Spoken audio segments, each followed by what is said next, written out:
Hey guys, welcome to another episode of 4Player Animecast. It is episode 204, 214, 21st of January.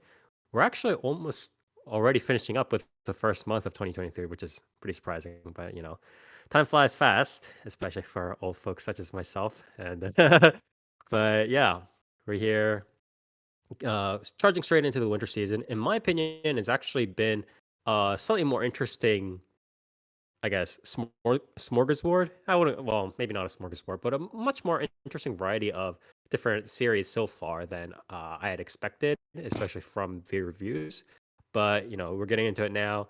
I am your host Spire, and with me are my usual compatriots, Near, Hello.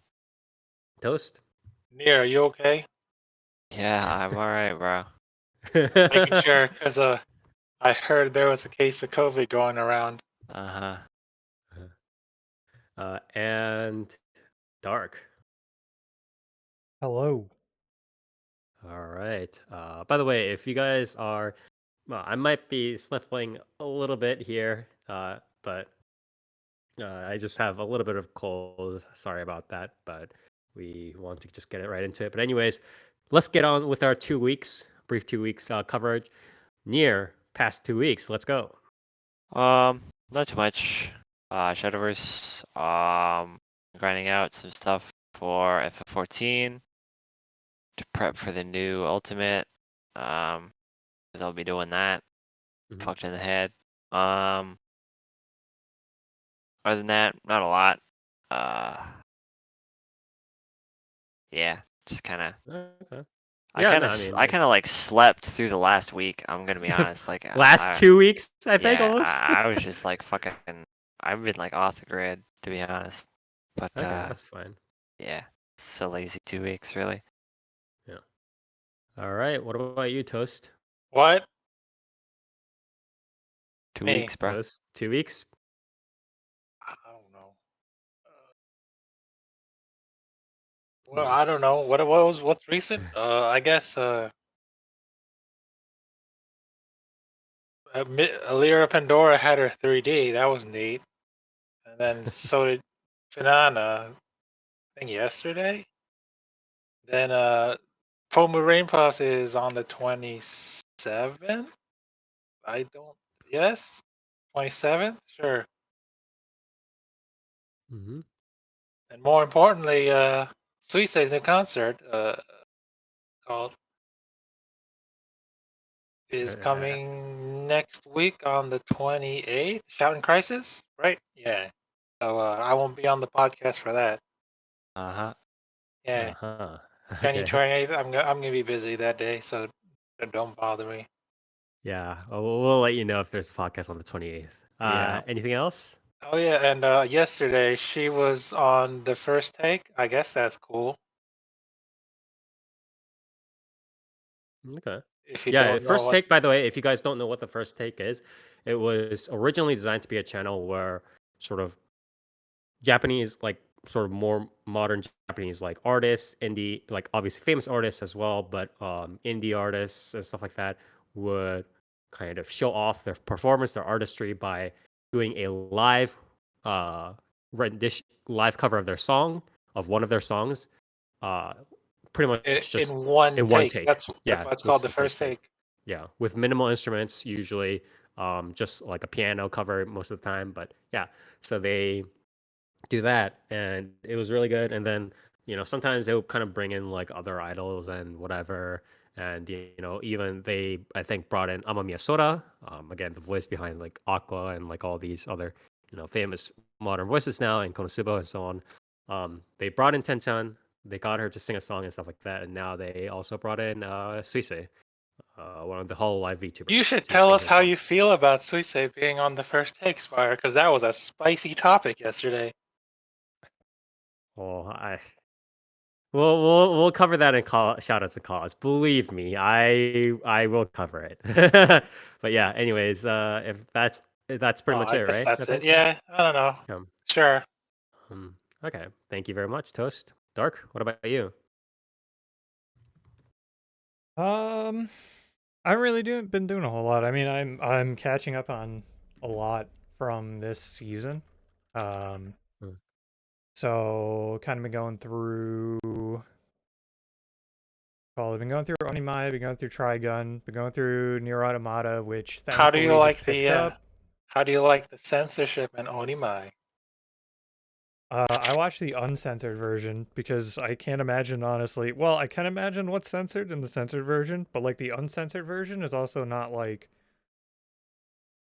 I don't know, what would you call that? Like it's not like it has like actual like H in the show. So like the censored stuff is just like, I don't know. I guess there's just more smoke, or like scenes are straight up just like cut because they're like, nah, this is too much. So kind of weird. I didn't I watch, obviously, mean, again, I didn't watch the two to compare it because I don't see any reason to watch the censored. Yeah, like I said, like I really don't know what they would I sure would be love that cutting. every region except Japan has the censored version. Yeah, I Well, mean, I it's not mean, like I it's watch not this it's not too shit. surprising. Yeah. It's not that surprising. Plus, also, it's not like not like I can't get my hands on the uncensored. You know, not like the region of Japan is really mattering for what I can and can't watch. If it did, I wouldn't be watching a whole lot ever. But Yeah. yeah. Other than I, that, I don't get it the censorship, but like I don't know. yeah. I Man. mean, like I said, I get it depending on like what time of day it airs in Japan and whatnot, or like where it's airing. But at the same time, it's like, again, it's not like this is not like an H series, so Mm. it's not Oh, like but that's the uncensored version. yeah, but it's weird. The censorship's weird. Like I don't get it. But I'm trying to think of what else. But yeah, caught up with the, what was it, the Sunday Atome game series. What was it, Sunday Akiyakarejo. Mm-hmm. Caught up with Nier Automata. Everyone's caught up with That's Nier Automata at this rate. That's been, yeah. I mean, but it's been that's been nice. And you know, watching some sequels, Bungo season 4. And yeah, I mean the season's kind of been shaping up to be a pretty solid one, honestly. Mm-hmm. I'm definitely liking more than I expected, but Onimai not being a disaster is definitely part of that. Also, Trigun's cool, as usual. Studio Orange showing off their effects yet again, flexing. So, been enjoying that. Spire's your favorite. Check this out. Oh well, we can talk about it Oh, later. that's the other thing. I'm diving into the fucking abyss that is Precure. So there's that. The thing is, it's like, Spire, so we so can here's the talk about it later. no. I wasn't sighing over this. I was sighing over Dark getting into Precure, which honestly deserves more of a sigh. But the thing is, it's like, my opinion on Precure is that obviously you don't have to go super crazy on it, but I do think that at this point in time, Precure is almost like, it's something like a Macross, right? Or like some other like kind of longer running series that's not like outright just like super big, but it's like, I think even if you're not into that genre, or if you're not into the audience, if you're a more of a veteran anime watcher, I think it would be, or like somebody who kind of like wants to see sort of like the breadth of like anime throughout, the different years. I think it would behoove people to like watch, again, Common Rider, Macross, stuff like Gundam, even if you're not, necessarily into mecha, Precures, just like go through that gamut. You know what I mean? Like watch, But which Space Precure? Battleship Yamato, or whatever it is. What? I'm bouncing between. I probably have to buy the original on Amazon because the ones that are streamed and like the torrents I found are like horrendous. Like Ugh. the subs are ridiculously awful because it's from 2004, and it's like Yeah. it's definitely like the untouched like raw audio from what I found Yeah, for if you're streaming. Like, it's unless you get horrific. like I think even if you get the RAWs from like some Japanese like site or whatever, or like some Japanese like provider, it's still gonna be pretty horrible because it's like back in 2004. It's just like you're not gonna get anything good from back then. Like that was, but yeah. But is Precure better than Nanoha? Because I still consider Nanoha to be the prime example of magical girl.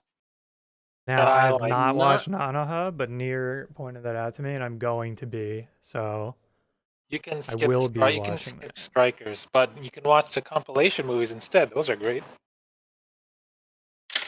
Yeah, you know what? Just I, watch the movies. The movies are fantastic. I But I think think I Nanoha. think I personally am more partial to Nanoha, but like Well, Precure is that's because you like Fate for obvious reasons.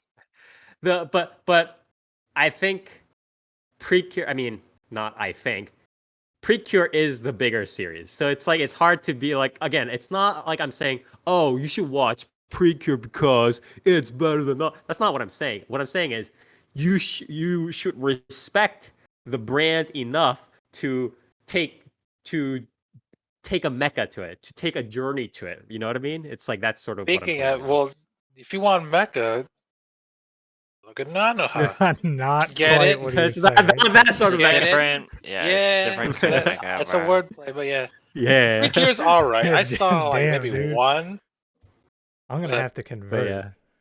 but But yeah. who cares Um, about Precure when but you have yeah, at Tokyo the end Mew of the Mew? day, Remember Tokyo Mew Mew? at the end of the day, Yeah. look, ultimately, my last thing for now to say on it is this is what a Symphogear announcement and then no news does to a motherfucker, okay? It'll be in late 2023. Yeah. But yeah. Anyways. Do you think So Gates could defeat a magical girl? I think he could. Probably. anyways, thank you, Dark, for 2 weeks. For me, I've been up to too much. Again, pretty quiet. Some real life stuff, just running around. Excuse me. Uh, I played a little And while bit you got of sick, you were running around? yeah, running around a little bit. I think the one day I took my mask off and then because I accidentally forgot my mask and like had to face some other people was the day I got sick, which kind of really sucks, but you know. Into the gulag you go, my friend. Yeah, I know. It's over, friends. But Firehouse VN World. Because I got a good one for you that apparently just released. yeah, so I was actually about to talk about that. All right, I here we played go. a little bit of Amayui Labyrinth Meister, which is the longest, or not the longest, the most recent Ayushili series. It could be probably one of the longer Ayushili series. For those of you who don't know, Ayushili is a very famous. It's probably one of the tier one VN studios still remaining at this point. VN studios that release visual novels, but they're always like kind of like dungeon crawlers and like RPGs. But they're one of the very, very, very few that make anywhere around like actually decent. Like they actually put care into these RPGs and make them like really intricate and stuff like that. Um, and they're one of the few that actually like don't mind playing the VN along with the RPG because usually like when visual novels are packed with these like dungeon crawl RPGs, it's like really ghetto. It's DL site grade Python created. I'm just gonna create some random sprites. One of them will be a naked harpy, and I'm gonna put them on into this visual novel. It's gonna have some random HCG. You're gonna roll dice and get crit and die or randomly, and that's gonna be the dungeon crawler. And How long is the dungeon crawling aspect, or how long is the game in general? The games are usually very, very long. How long? So on VNDB 'Cause, it says an average of 90 hours or so. But yeah, but that, I mean, it's usually series are very long because you just have to, because usually series also tend to have this thing where they have a game and then they have a new game plus and then they have a new game plus plus and stuff like that. So you start going into that too, and it's a small messed up. But the actual like playthrough of the game, I mean, it's long, but it's not that hard past some point because usually the way they balance their games is like you near like when you complete like 70 to 80% of the game, or even like after you get to a new game and then you complete like 30-40% of the game, you come across these like super overpowered characters that just let you, you can attach a freaking dust dust sweeper on them and they will just sweep the entire dungeon. And it's just okay, well, I have enough command points, I'm just gonna select these characters and off we go. So the balance is kind of whack, but again, it's still miles ahead better than any other visual novel slash RPG hybrid. You So know Yep. I don't think I ever want to play a Labyrinth game ever again because I just pulled up Labyrinth of Toho. Guess how much time I have in that? How much? 1,374 hours. I don't ever want to play these goddamn games ever again. You should. I think There's a you new should one apparently. There's like that just came out. It's Mhm. on Steam. Labyrinth of Toho, Gensokyo, the Heaven Piercing Tree. I don't want to play that, but I'm interested. I think so. You haven't ever played an actual usually game, right? Or any of the usually games. I think you should try. The most famous one is Kamidori Alchemy Meister. That's the one like everybody talks about because that was the one that was translated like years ago, right? I Which one's the think one you made by the Senran Kagura artist? Center and Kagura artist. I That's forget. even Which- nickel, right? Or something like Yeah, that. even yeah. Yeah, even Nickel. Um, I'll play but that yeah, because I like them spicy scenes from the artist. Hit me up with that. but yeah, I think you should try Kamidori sometime. It's pretty Hell no. interesting. But, but yeah, that was pretty much it. And Oh, again, just have you scooping up played some. Have you Yeah. played remember that no you know what? Remember that one series, that one spicy series I was watching about the nurses who was like what was it jacking off that dude with the power drill? What? I do No. not know No. I did at not remember all that. what No. you're talking about. There was that one series about the dude who was like constant ejaculation syndrome where he has to ejaculate every 2 hours because it's a Oh, medical yeah, condition. yeah. I remember that one. You remember? Speaking Okay. of that, did you know it got localized? Why? Was it on There's Steam? yes. Oh, of Yeah, good course it point is. out. Let me put it out here.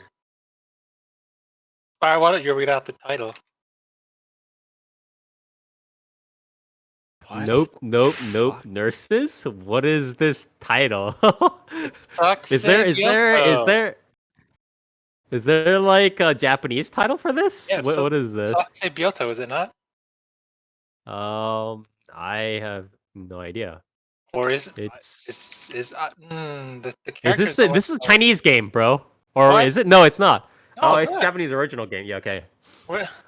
It is 作成病棟性格最悪のOh,ナースしかいな this い is the 病院 sequel. で写生管理生活. Wow, none of this I'm title losing makes me interest. want to play this game. Literally zero You're of this insane. title You're insane. makes. Oh, okay. Oh, here's the I original. see. There we Stupid, go. actually. Here's the original. So this is Near just like came just by here's the like original. look at me Absolutely, talking about dude. it. Yeah. Also, The I was third wrong. nope Adam. Yep. I like how it's just modulated nopes. Oh, This yeah, game is like yeah. Great. The original is Nope Nurses. So this is the sequel. Nope Yes. Nope Nurses. So That's wait. perfect. So Nope Nurses is the first, Yes. right? Yeah, it's not the second one. It's the first So one. Okay. And then And then Nope it's Nurses is the second one. we fucked up somewhere in the Pokemon evolution chain. Is sort of what's going Yeah. on here. Oh yeah, Anyways, so I like this synopsis. Following the events of their previous entry with the Nope Nope nurses, protagonist Yamada suffers at the hands of the veteran OG3 nurses due to his unique illness necessitating ejaculation every 3 hours. Oh, it's 3 hours, not 2 hours. I was wrong. Whoops. I'm almost afraid to like load the Steam Yeah, reviews on you this were thing. I confusing it don't with want to see it. my autobiography. Yeah, exactly. But yeah, Oh, I'm gonna yeah, pick I this don't up. want You hear that? That's me rubbing my hands together in anticipation. to. Following the events of the previous entry, protagonist Yamada suffers at the hands of the veteran's quote-unquote OG3 nurses due to this unique illness, necessitating ejaculation every 3 hours. All right, yeah. Hold on. What's That would this? suck, bro. That Okay. would be not good. I Oh, think. This Hot take? year's. That would suck. I don't know what that word is. The last sentence I posted is fire. Ojaloy. What the heck is that? I have no That idea. French? I yeah, maybe. I don't Oh, know. it's We should yeah. oh, it's a I wine. Okay. yeah, I am not about I am not about whatever this series Beaujolais is. wine is a French wine made from the What Gamay the grape. Yeah, fuck? you're just fucking uncultured, dude. Oh, I Yeah. apologize. I didn't study wine enough for this moment to talk about penises and nope nurses, okay? Yeah. Uh anyways, that So is it yeah, I for highly recommend that to anyone listening. oh, Pretty, don't search it, guys. but Don't fucking search it. I have to mention that the in episode 3, the chick with the what was it? A taser. The taser scene is specific to the anime because I don't remember that in the VN. Okay. Because Spire, you don't get it. You're No. questioning it because you know he has the problem, right? So she's all like, "Damn, how do I get him to do it quickly?" So she just tases his balls and he starts ejaculating. And I was like, "Oh, that's weird." But it's also the same chick who did the power drill. So Okay. Anyways, that was pretty much it for my 2 weeks. I didn't have really much else. Pretty quiet. Just checking up on the anime series. I think again, there's a lot of different like pretty interesting anime series this season. Honestly, more than we have time to cover because we only have podcasts, including this one, to do reviews for this season, and then we're gonna have to go on to the previews. So yeah, gonna be pretty busy this season, and I guess we'll just start right off then. Starting with myself here.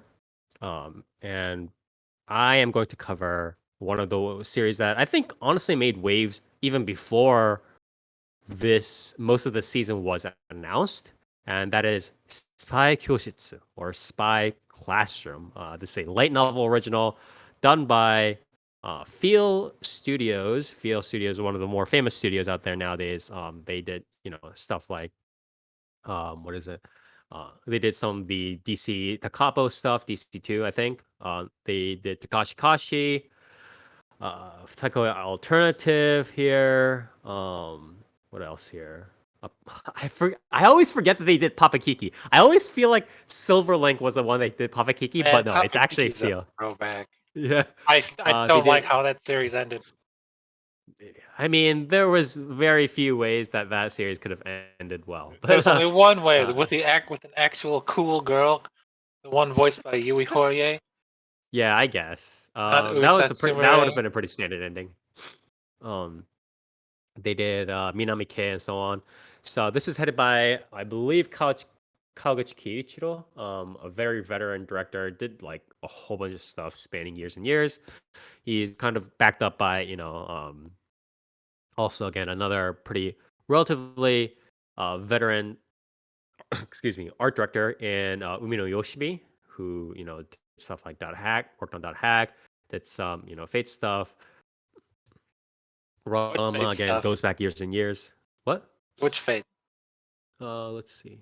Oh wait, no, that's not it. Never mind, that's the wrong person. Not Fate, but he did Dot Hack. He did wow, he did some like Love Hina stuff here.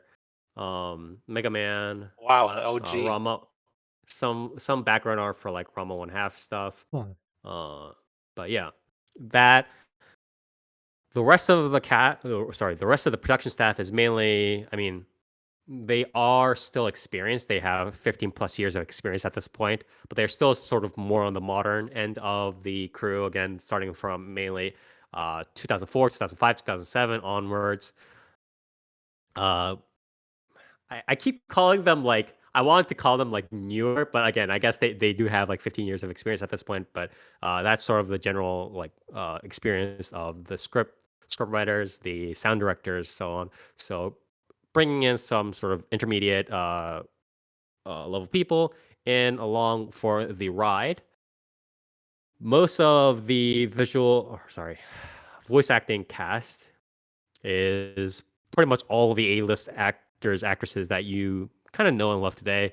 And that's sort of the reason, or part of the reason why I had a slight negative bias going into this, because recently, and this is sort of my complaint against voice actresses being idols, and this is not just me saying this is also people like uh, Nakamura Yuichi and so on saying this, despite, Nakamura Yuichi himself being his own brand and trying to sell his own brand, right?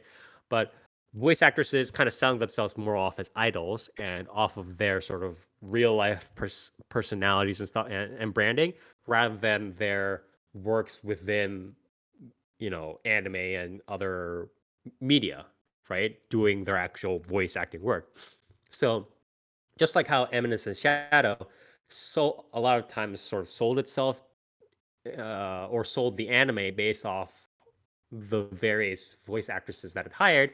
In my opinion, Spy Classroom anime, regardless of the virtues of its light novel original, the anime is selling itself sort of off the backs of the branding of the famous voice actresses. So I already had a slightly negative bias due to that coming in that I did try to dampen down, but you guys should know that that was sort of my mindset. Again, Yuki Aoi, Sakura Ayane, Minase Inori, Ito Miku.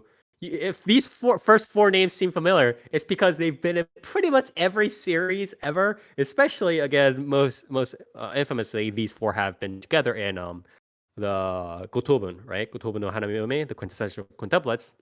The only one that's been left out of this five is obviously Taketatsu Hana, right? Um, Again, those four plus Toyama Now, plus Uesaka Sumire, plus Kusunoki Tomori, Kasumi Aiko, um, and uh, and obviously, what is it? The ever infamous Tenchan, Amamiya Sora as the main character, and the main sort of their classroom teacher, right? The big spy tutor mentor figure being Umehara Yuichiro, most infamously known these days again as the person who voiced the Goblin Slayer, right? So these, the casting is speaks for itself, but I just really don't like the way that You counting anime. Goblin Slayer as his best role? Really? No, All that's right. not what I said. That is that is not what I said. I said he is known usually these days. If you were to say, hey, to some random person who's he Umeda Yuichiro, and then you try to get that person who didn't know to like link the voice, right? The easiest way to do it would be to reference Goblin Slayer and then Incorrect, say that Basically, that Spire. was Incorrect, that would Spire. be the biggest motherfucker on every gotcha like subreddit post. Okay. yeah. When a new character Correct. comes out that's voiced by him, like the Yeah. Goblin Slayer, like he's just gonna be the biggest one there. Yeah. His But most notable role is Weather Report in JoJo's Bizarre Adventure Part 6 Stone Ocean. I see. I No apologize. one's seen Goblin Slayer Spire, but if you bring up JoJo, they'll be like, oh yeah, Yeah, no Weather one's Report. seen Stone Ocean because Netflix forgot to tell people it came out. Yeah, that's true. Oh, Jesus. Anyways, so yeah, I again just note my bias coming in. I guess I'll just say the summary straight up. Following a great war which engulfed numerous countries and came at a huge human cost, nations have forsworn overt warfare. Now, battles are waged between spies, and the small Din Republic boasts an especially capable young man known as Klaus. When Klaus loses his mentor and de facto father, he is given the man's failed mission and told to assemble his own elite spy team to infiltrate the neighboring country. Klaus agrees, but his idea of elite seems more like incompetent, and the girls he picks for his mission don't look like they could spy on someone 10 feet away from them, much less infiltrate an enemy nation. So again, this is sort of Klaus the spy. Although a lot of the viewpoint is from the one of the main heroines, Lily, as well. So Lily and the rest of the girls, the spy, like the cute, like sort of girls in that look like spies, are in the spy like academy kind of thing, are gathered by Klaus, the really strong spy, um, and he is told to go on this sort of what is known as the impossible mission, right? And he has to uh, he has to take these girls and again, as the summary said, go on to the neighboring country and fulfill the impossible mission. And most of this is a combination of the girls talking together and a set of mini arcs, as far as I can tell. I don't know how episodic it will be in the later episodes, but my guess is it's going to be generally divided into these mini arcs.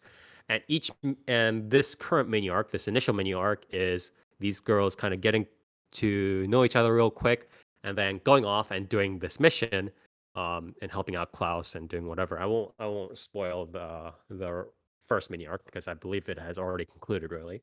But Can I just say real quick that how pretentious that plot summary is?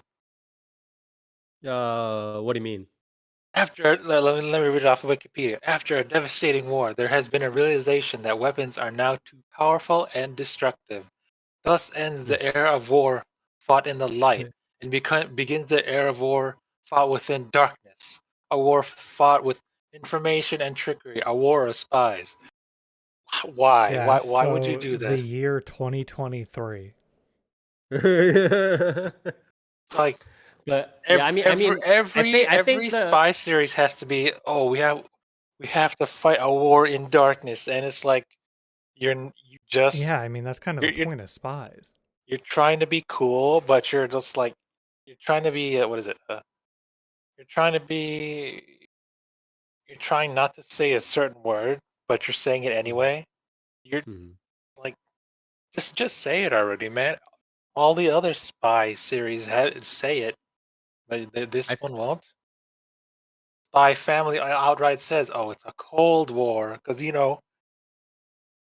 right? Because Well, that's I what it mean is. it It's doesn't light and technically. I darkness. mean it technically There's the doesn't hot really have war to and be a a cold Cold war. War.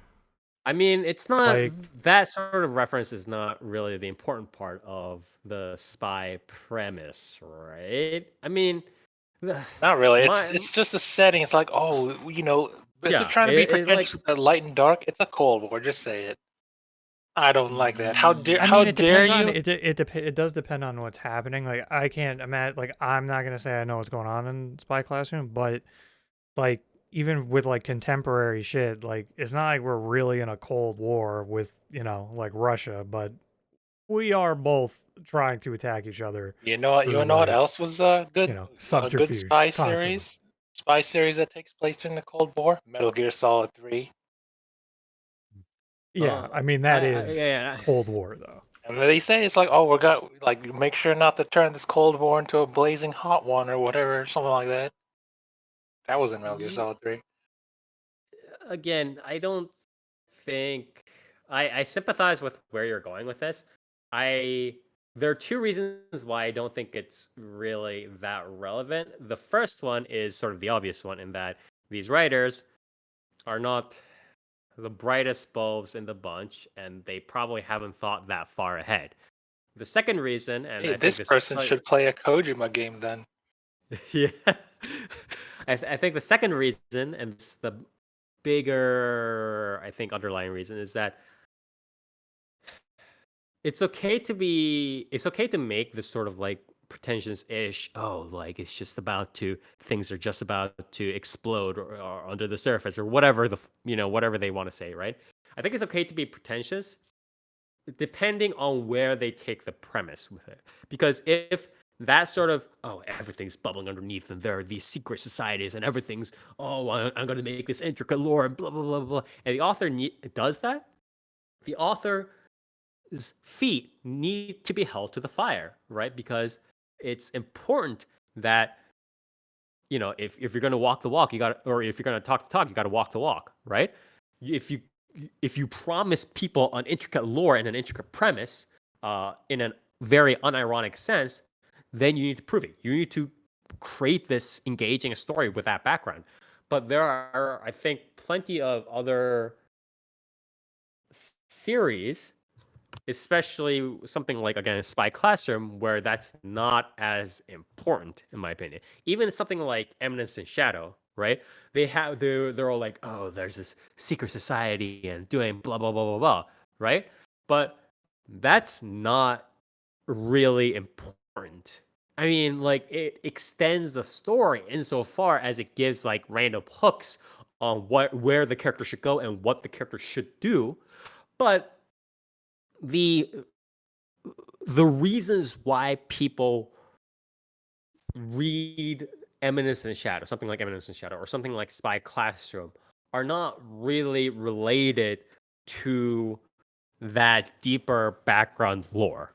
So I think having that sort of cut window dressing, having that layer, again, a pretentious layer of like, oh, spies, like intricate, whatever, nations, blah blah blah, is okay if you don't chase it too far. If you don't chase it too far and just be like, yeah, we just have some sort of like cheesy, serious spy shadow clan thing, and the rest of these characters are kind of like spy themed, but they're kind of just doing their shit.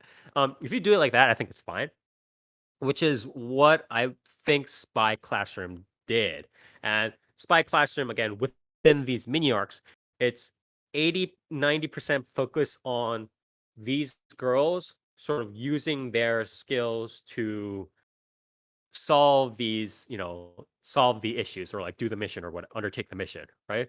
So, like Lily has uh a skill set that involves, being able to withstand poisons and stuff like that. So maybe she'll use, that skill to confront people, right? Or like to set up traps or whatever. And stuff like that is,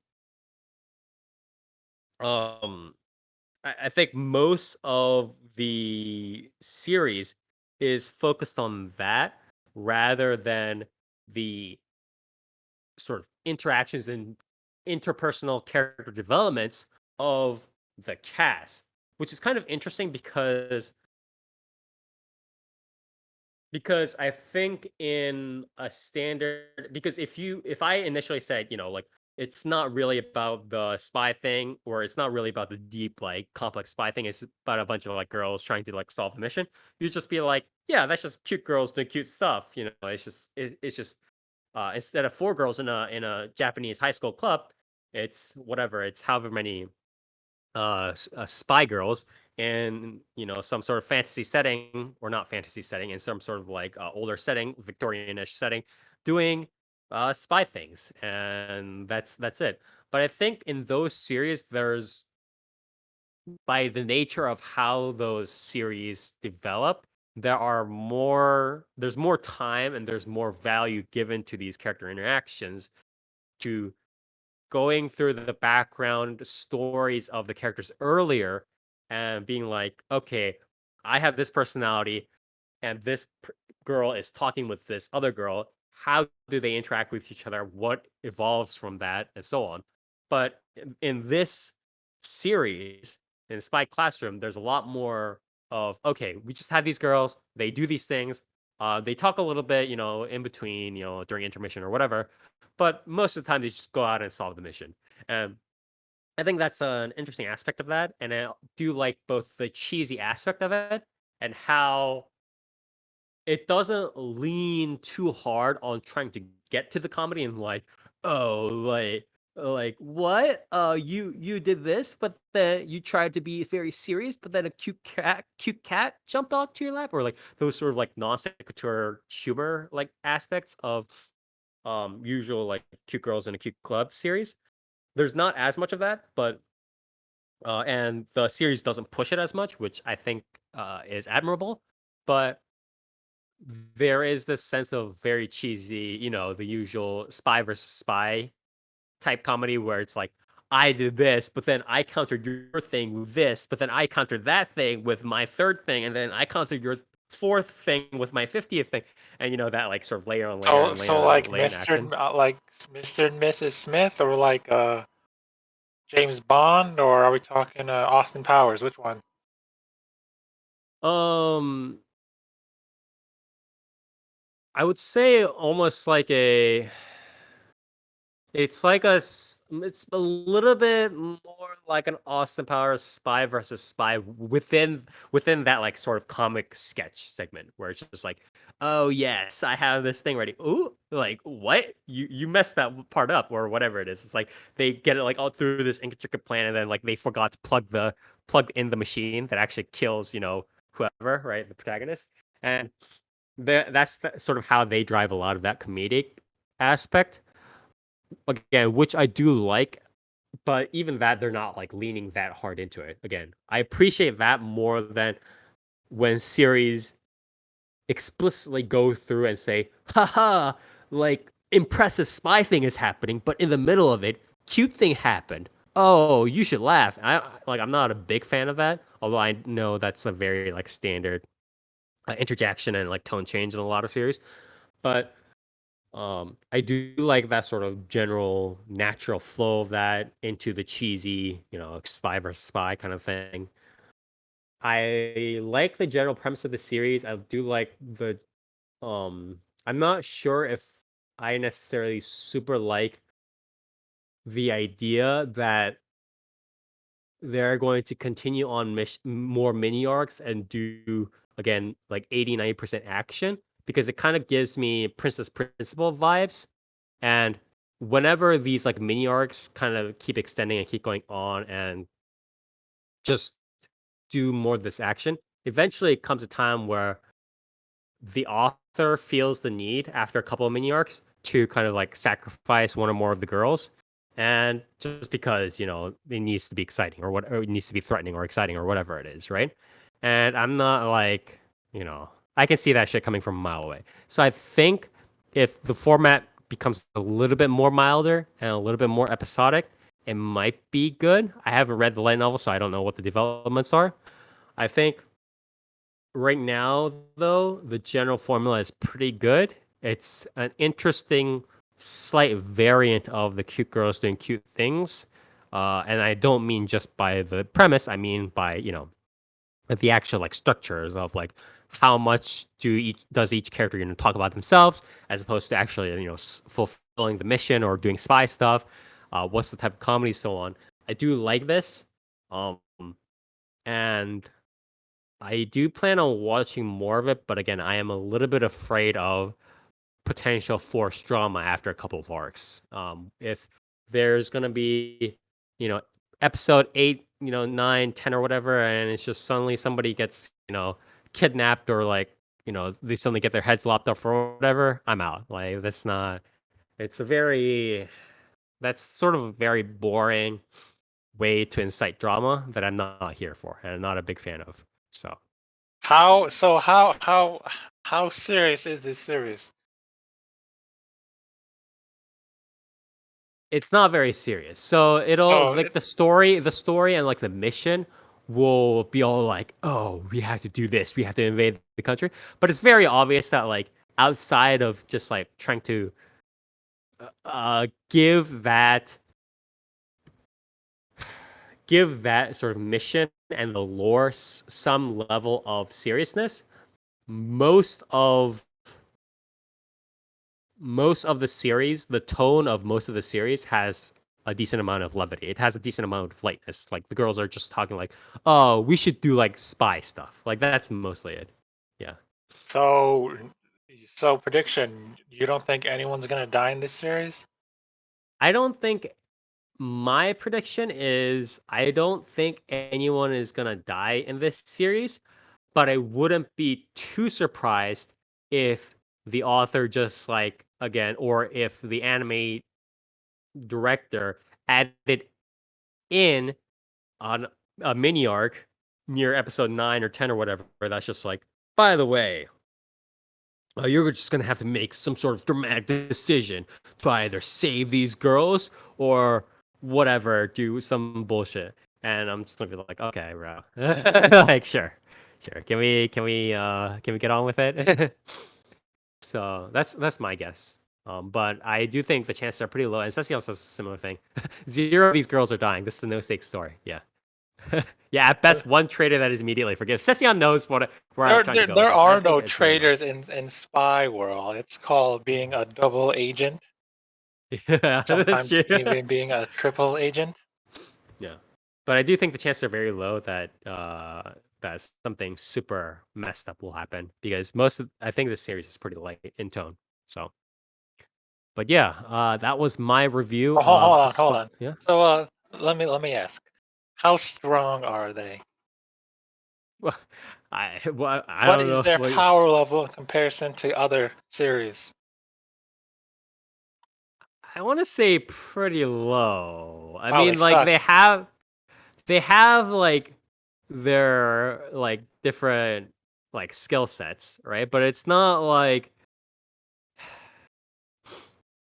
I'm it. asking whether how strong their classroom is compared to other classrooms. I think honestly they're even weaker than Princess Principal people. Obviously, they're much weaker than Eminence and Shadow, right? Because it's like Eminence and Shadow, like they have like actual like freaking powers and What shit. about But assassination classroom? Let's compare to them. Assassination Classroom. I mean, like this is not including like Not including Koro Sensei. yeah, not including Koro Sensei.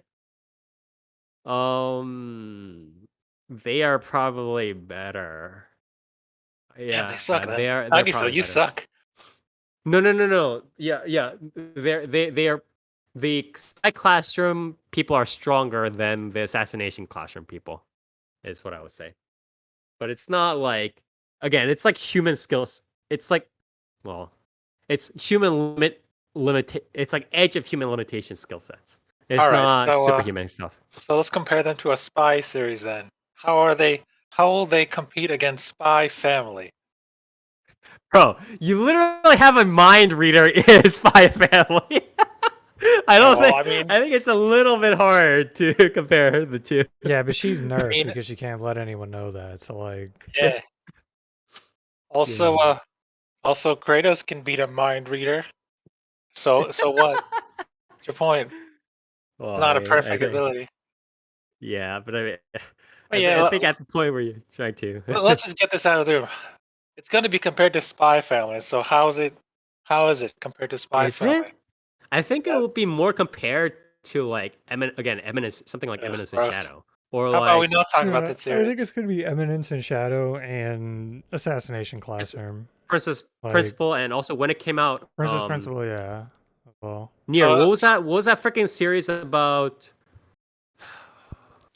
I keep forgetting that like you know what that series is, the battle royale where there was one blue hair girl and one red hair girl, plus like all the other fucking psychopath girls. What was that? And like one of the girls had like the scars or whatever, right? Do you remember that? The blonde girl had like the Was it scars on her was back? it What? recent? it's called Kill a Kill Spire. What? Was it No, it's not recent? recent. It's like the one where it was all like Yuri pairings, right? With the battle royale. Mermaid something? I don't know. Yeah. And like one girl the was in a Battle wheelchair Royale, or the whatever. Valkyrie. Valkyrie. No. What is that series called? Valkyrie Drive? Anyways, no. But yeah, I'll talk. I'll try to find it later. But Yeah. it's like it kind of. I think it will, especially for people who like don't watch it and just kind of judge it by the cover, it would definitely be more compared to again something like a Princess Principal, or like again, Eminence in Shadow, because it's all like the cute girls just like walking and it's like, oh, it's all there and being like, oh, we are the secret, whatever, the secret shadow cult or whatever it is. Aquaman and Riddle, Cecilia coming in hot. He got Uh, he 50 points to Uh, Gryffindor. 50 points to Gryffindor. Good work, Cecilia. Yes, Aquaman and Riddle. Sorry, I'm a very old man. I forget these things. Yeah. It kind of reminds me of Aquaman and Riddle when I first heard about it, to be honest. that's But that grim. was again, yeah. Yeah, Aquaman Oh, the Riddle is way out there. But well there's then, yeah, speaking of, yeah. okay, that brought up. What about Hidan no Arya? How will they fare Hidano against Arya is Arya? way. Hidano Arya, they literally like Arya goes Super Saiyan near the end of like that series, Yeah. right? She or no, like or even Kenji, like they all have like him, Kenji and Arya at least have like Super Saiyan formations at the end of that freaking series. So it's like I don't know. I think that's a little bit different. But But Kenji yeah. only uses an illegally modified Beretta. It's called his Kenji Special. Oh, Jesus. Anyways, that was all I had for Spy Classroom. Again, if you So do what's want to the kind of check rating? out, Why would I um, watch this over Assassination Classroom, Spy Family, or it's Battle not the. Royale? It's so different. It's like Spy Family and like Spy Family is definitely. I don't think. I mean, Spy Family. There's like way more. It's more about the individual characters in Spy Family as opposed to like the whole like spy shtick that's going on more in Spy Classroom. Assassination Classroom is just again an entirely different beast. Yeah. Aquaman and Riddle. No, was Aquaman and Riddle and Princess Principal close to each other? I feel like they were at least a year apart from each other, right? No. Aquaman Riddle is Really? like quite old. Like, Yeah, Aquaman and Riddle is very old. Or not very old, but like pretty old these days. It's 2014. I definitely know Princess Principal was within the past like 3 years, I want to say. um, I was 17 actually. I'm so bad. yeah. Wow, that was pretty old too. Fuck. God damn it, we're so old in here. Anyways, but I think comparing, I think if people legitimately are like, oh, spies and girls must be like Assassination Classroom or Spy Family, I think they are like lunatics. You should never listen to anything that they say. I think more seasoned, more reasonable anime watchers, if they were to just judge the cover, would probably link it to Princess Principal, Aquaman no Riddle, or uh, Eminence in Shadow. One of the three. In which case, again, I think it's obviously a very different turn from all of them. If you do like a more sort of, I guess, milder in a sense slice of life, where you're kind of focusing a little bit more on like the spy missions instead of the girls just talking in the room like in their academy classroom rooms every day and being like, oh, like what kind of skills do you have? Oh, that's cute. Instead of that, them actually just going out and doing the missions. If you like that, I guess please do check this out by Field Studios, light novel original. I would give this probably 5.5 or 6 out of 10. It definitely So, like was okay, but I so wouldn't be worse like, than Blue wow. Lock. I got it. You want Yes, you want a slice of life where they I was less and less of a fan of Blue Lock as that series went on, but Blue Lock is probably a slightly better watch than Spy Classroom. I you will you admit you that. want real assassinations? Watch Blue Lock because they assassinate each other's shot at the Careers, Japanese. yeah, Yeah, that's career. them. I think that's a slightly different My scale of ego shall danger, but devour your ego, or something like that. How did it go? yeah. Or like the only like phrase that they say like every 5 minutes Ego. in that series is just ego is one thing, but it's also like oh like what is it? Isagi Yoichi, right? Is the main character. It's I like don't remember. it's like Isagi, you are the true striker, or whatever it is. They keep saying that shit. It's like, wow, he Oh, has that ambition. He really is that true striker, or whatever it is. They have that like internal monologue shit. I hate that shit. Um, but anyways, that is it for Spy Classroom. Sorry for dragging on a little bit longer than expected.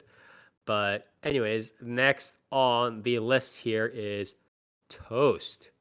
What do you have for us? I got nothing because that's what this series is. I'm kidding. It's all right. I actually kind of like it. So I got. I'm never gonna read that All right, Japanese title. I'll You read it. you I'll read it. say it. Yeah. 老後に備えて異世界で 8, 万枚の金貨を貯めます。Saving 80,000 Yes, gold in words. another world for my retirement. This is a light novel. Is it a web novel? It's definitely got to be a web novel original, right? Oh, it's a light Probably a web novel. novel original. It's on Probably another not Shousetsu. okay. Yeah, it's not okay. Has a bunch of pretty famous voice actors: Jun Fukuyama, Maeda Kaori, Naga Erika, Why does Horisu Jun Kenyu. Fukuyama always voice a dead guy? Bro, he's gotta do the comedy. He's been really like heavy on like the comedic stints these days. I think like the one of the only like really main line, like main cast, heroic, strong like voice role that he's done recently is pretty much the Code Geass stuff, like the later, I like mean, the even more modern Code Lelouch has Geass. got a funny voice when you think about Yeah, it. yeah, yeah. Now even like older Lelouch is like okay, whatever. But I think now he's pretty much fully on the comedy bend. He is a clown at the circus now. So I don't know, man. Um, Yeah, but yeah. so 80,000 coins in another world. It's about this chick named Mitsuha who I think gets pushed off a cliff in Japan. I don't know. And she's like, "Oh, I don't want to die," and then she somehow connects to this mysterious ethereal energy dude and steals a part of his powers, and that's how she has the ability to travel between worlds. I guess something like that. Mhm. It's weird. It's like whatever you want to call him God, sure. It's like, oh, God is giving. They're trying to explain how she gets her isekai powers by saying, oh, when you fell off a cliff, your what is it? Your mental energy of not wanting to die somehow called my spirit into being, and you somehow What? stole a part of my power. It was something weird like that. It was like, oh, Yeah. when I was traveling the multiverse, because I'm looking for excitement.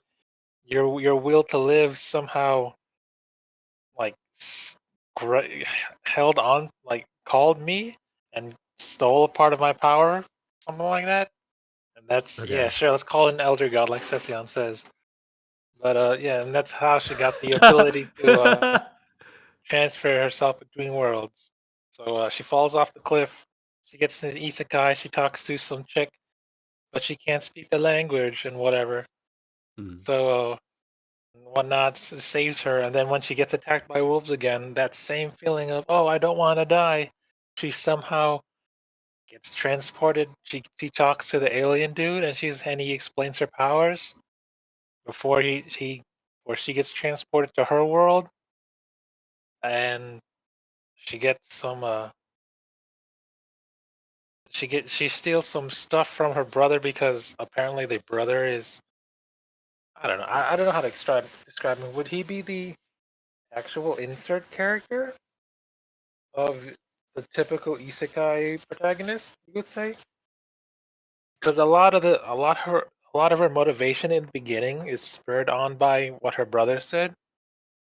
It's like, oh, my brother did all of this and this. Oh, I should mention that Mitsuha's entire family died in a car accident or whatever. So Mm. I guess that's why she has a strong feeling of wanting to live because she's like the last member of her family remaining. And yeah, like Session says, her brother is basically her great sage, if you want to put it in that way, her all-knowing Uh, handbook of how to handle any situation. Because she's like, oh, what would Onichan do in this situation? He's like, oh, this is an isekai. Make sure to use do your you think? cheat power to his absolute maximum. She's like, okay. And then she has like, oh, remember this, Miss? This is my cool slingshot. It can fire metal pellets that are strong as what? 20 freaking, oh god. As Vash's gun because it's 22s. And it's like, oh, I remember this? Remember this, Mitsuha? This is a folding knife. It's perfect as a present for a father giving it to their son. And she's like, oh, thanks, Onichan, even though you're dead.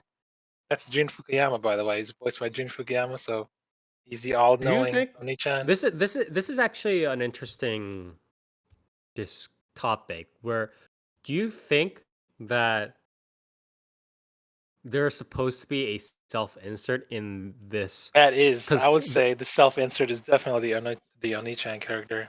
But yeah, but but well, in general, because it's like because a lot of these male authors, these fanfic authors, not okay authors, are writing these series, these isekai series where the girl is sent off to some random land, right? And it's not like really an ultimate game thing. It's more just like she's struggling, and her like objective is to make a bunch of money and retire, right? There's been a billion of these at this point, right? Is this supposed to be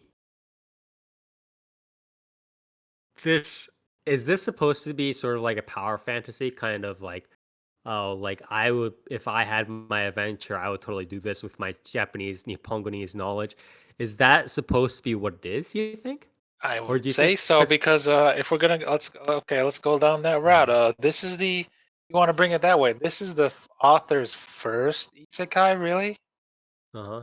because they have, from my knowledge, three. This is their first one that they wrote, being the 80,000 Gold in Other Worlds. You might Do they draw the other recognize. stuff?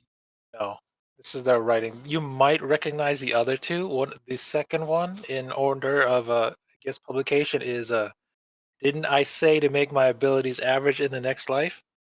If you remember that anime from a Yes, few years ago, yes. yeah, that's the same author, and one that's in the same vein as this one, and you know it's going to get an anime soon because it's kind of goes hand in hand with this one, 80K Gold.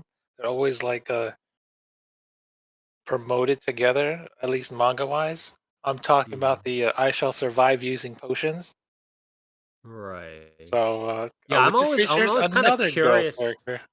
I'm always curious as to like why suddenly these male like writers like try to aim for again the power fantasy and like the almost like self-insert in a sense, as you said.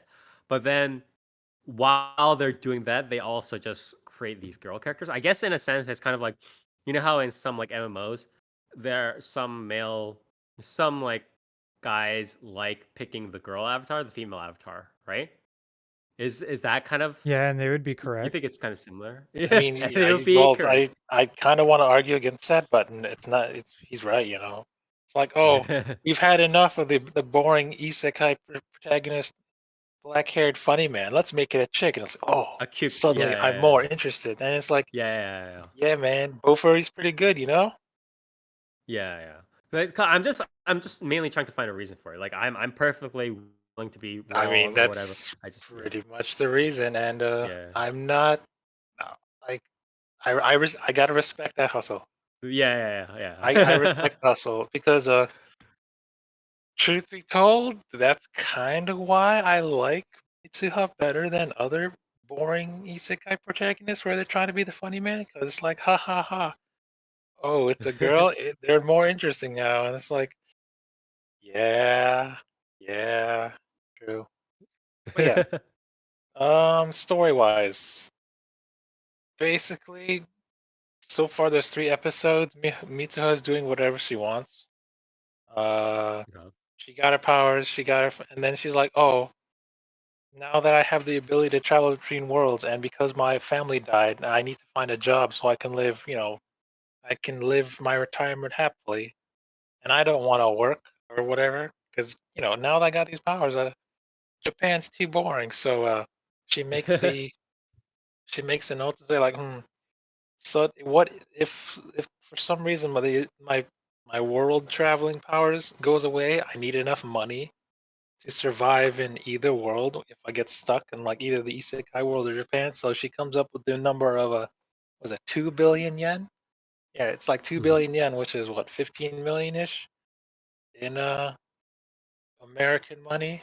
2 billion yen. I think that's It's like 15 million in yeah, that'd be US, right? about 15 Roughly that million. Yeah, 15 to 20, depending on what the yen's inflation, at whatnot. at the But time. yeah, Depending on the global Right now, that's economy like on Earth, yeah. Right yeah. now, that's about like $10. So and then yeah, when she beat up some wolves when she came back to her world and beat them up with a kitchen knife and her slingshot, she got some money and she's like, "Oh, what is the currency exchange?" And then some stuff happens, so that's how she calculates 2 billion yen to 80,000 gold coins. I think. Mhm. No. It's no, I'm getting it mixed up. It's when she goes. I'll talk about it later. But yeah, long story short, she gets gold and she goes to a shady military PMC because she's got gold from another world. So how could you turn that into money over here well, yeah, in the Earth? Because not Japan, because her power is that she can teleport anywhere that she remembers, whether it be the Isekai world or Earth. So it's kind of cool. As she cheats, she's like, "Oh, I want to talk to this military PMC that's in, I think, South America." And she's obviously hasn't been to South America, so she goes to Google Maps and looks it up. That's how she Okay. teleports there. So that's pretty cool. I respect that. So the conversion is one gold coin is $200. So yeah, that would make sense. So 80,000 times 200, isn't that 16 million? That's 2 billion yen. And that's the name of the game. So yeah, so what does she do in the other Oh right, I world should mainly mention to that. get the coins? Because it's the isekai world, it's backwater. It's like in medieval times. She was like, They "Oh, don't know I'm what gonna." rice or mayo or anything like that is. They don't Well, have proper like Japanese bathrooms. it's like, "Oh, you're trying to light a fire? Like, oh, by like rubbing sticks together? I don't know." It's like, oh, would it be more convenient if you had matches? She's like, "Oh, Yeah, your bathrooms stink. Wouldn't it be more convenient if you had like yeah, a yeah, deodorant and stuff?" So yeah. Or she's like gonna. but like they make can't shampoos and reproduce. But soap. the problem is like how would they reproduce that? Like, Well, and that's how that's the thing, Dark. That's how she's gonna make money. There's only one option. She has Yeah, to damn, open up a goods the store. monopoly. yeah, Yeah, exactly. yeah. The Okay, whole thing. Have you ever I'm bought going by like miso bookworm before? logic, where she was like, okay, but we have to figure out how to like make this stuff here. Why would you need to Yeah, yeah, make it That's when she can true. She doesn't travel? have to The make whole it. She thing can is just a fucking yeah. yeah. There are usually two variants, just as again Toast is sort of pointing out, where like one is sort of the one that Dark is alluding to, where they have to that's the older sort of more standard type of web novels where the protagonist with armed with his diverse area of knowledge such as like, oh, I attended a soap making club when I was in high school or some bullshit like that, right? They use that skill to find all the ingredients in medieval wherever land, isekai land, and make that soap and become the richest person on that planet, right? So that's one line of usually that sort of literary structure. And the other one is sort of what Toast is mentioning, where they just have the shop. They can get stuff, or they can open up the RPG menu and order it by using their points or whatever, and they get a box of Japanese miso, or or a bag of Japanese miso, or a box of matches and like Zippo lighter fuel, and wow, that does magical stuff. And they sell it for like 1 billion coins. So those usually are two variants. But yeah, Yeah, that's for the thing, Toast is saying Spires. that. She's all like, "Oh, you see this cool knife? I'm gonna sell it for this amount of money." But little Yeah, do they know, I just traveled to the 100 yen store and got this knife, and it's like, yeah, the oh, classic, the classic. yeah. So that's Are there any? Is there any sort of like, because one of the very common arcs that authors think of when they set up the structure is the usual, oh, some bad guy got a hold of one of the items that I sold and they're doing bad things with it. And so now they have to go through this like entire arc where they have to retrieve the bad item that they got, the item that the bad person got, right? Do you think there's any sort of thing that's going to be like that in the story? As someone who read this series, I'm kind of saying no because Okay. what is there? I don't recall there being any magic in this series. Kind of same with the potion series because he basically wrote two of the same similar series. Mhm. But we can talk about the potion one later. I don't remember any magic in the series.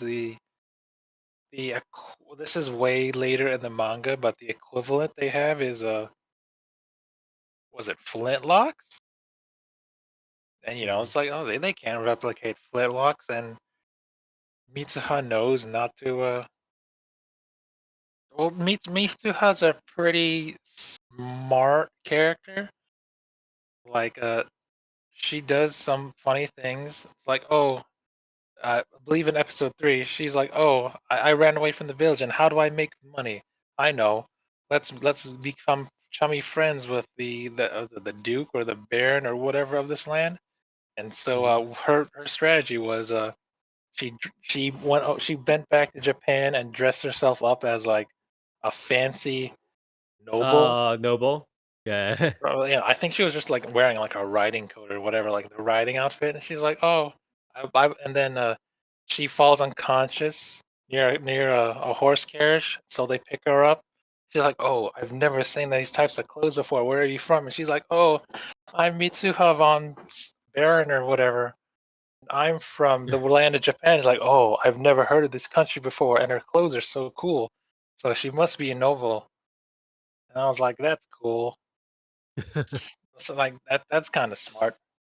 I will say in a way that she, even though her power is super overpowered, and that like she can teleport instantly from the isekai world to Japan, like anywhere in Japan, Yes. because well, not Japan, anywhere on Earth, I should say, because apparently as long as she has a she can Google it, she can go there, Mhm. and there's like no time lag.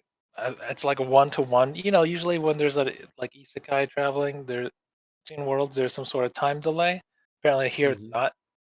So whenever she gets into danger, she can just teleport to her house and be like, "I'm cool," and then come back later, and it's like, "Oh, your ability is super overpowered." So Yeah, I mean, usually those like the worst part in my opinion is that whenever a character has teleportation capabilities like that as the core like initial base skill set of an isekai, that series is already fucked and it's like, but the funny thing is, the author usually makes the character not even use the teleport power as much as they could to abuse it. You get what I'm saying, right? It's like they usually could abuse it way more, but the character explicitly is like, yeah, I use it like once or twice a day, and that's about it. I'm like, you could literally be, like teleporting around the world and like fucking shit up right now. and I mean, and that's kind of what I kind of like Mitsuha. She knows how overpowered her power is, and she's like, "Yeah, I'm gonna do whatever I want." Mhm. And so, I mean, that was in episode, I believe in episode 2, when she was like, "How do I how do I convert this into money?" That's where she talks to the PMC group in South America, and she's like, "Here, I'll pay you this in gold because I'm just a sudden girl that wandered over here. I also might be a noble because Mhm. she's tricking everyone into thinking that she's a noble, so she pays the PMC with gold, and then they give her lessons on firearms. So like, oh, here's a Beretta 93R. Got burst. It's got burst fire, and here's a Smith and Wesson 40. So I was like, oh, here's some fancy gun knowledge.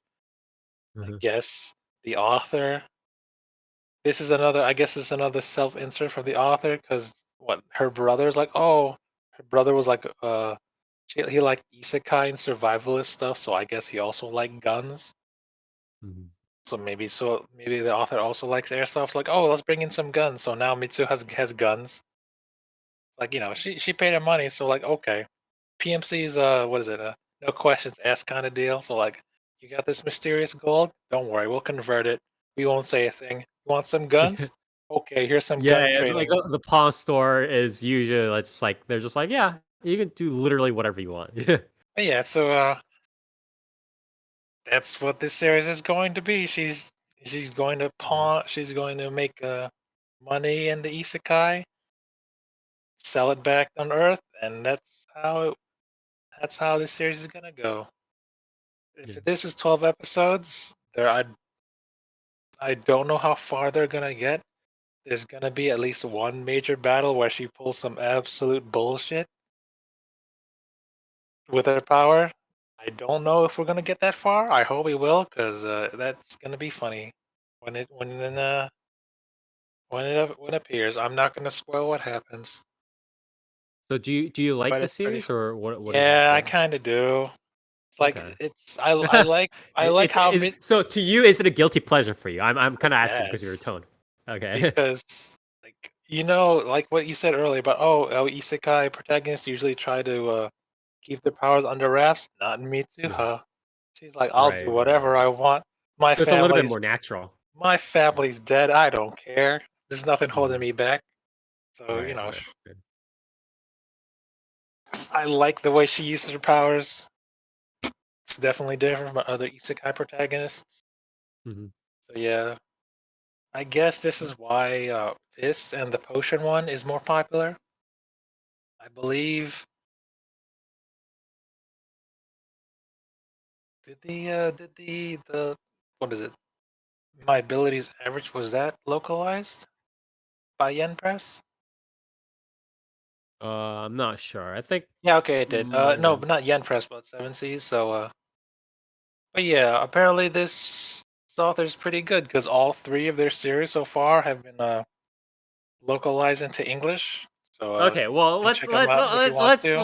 let's put an asterisk on that. Just because Don't a worry, series has been localized it's doesn't mean that it's fire. good.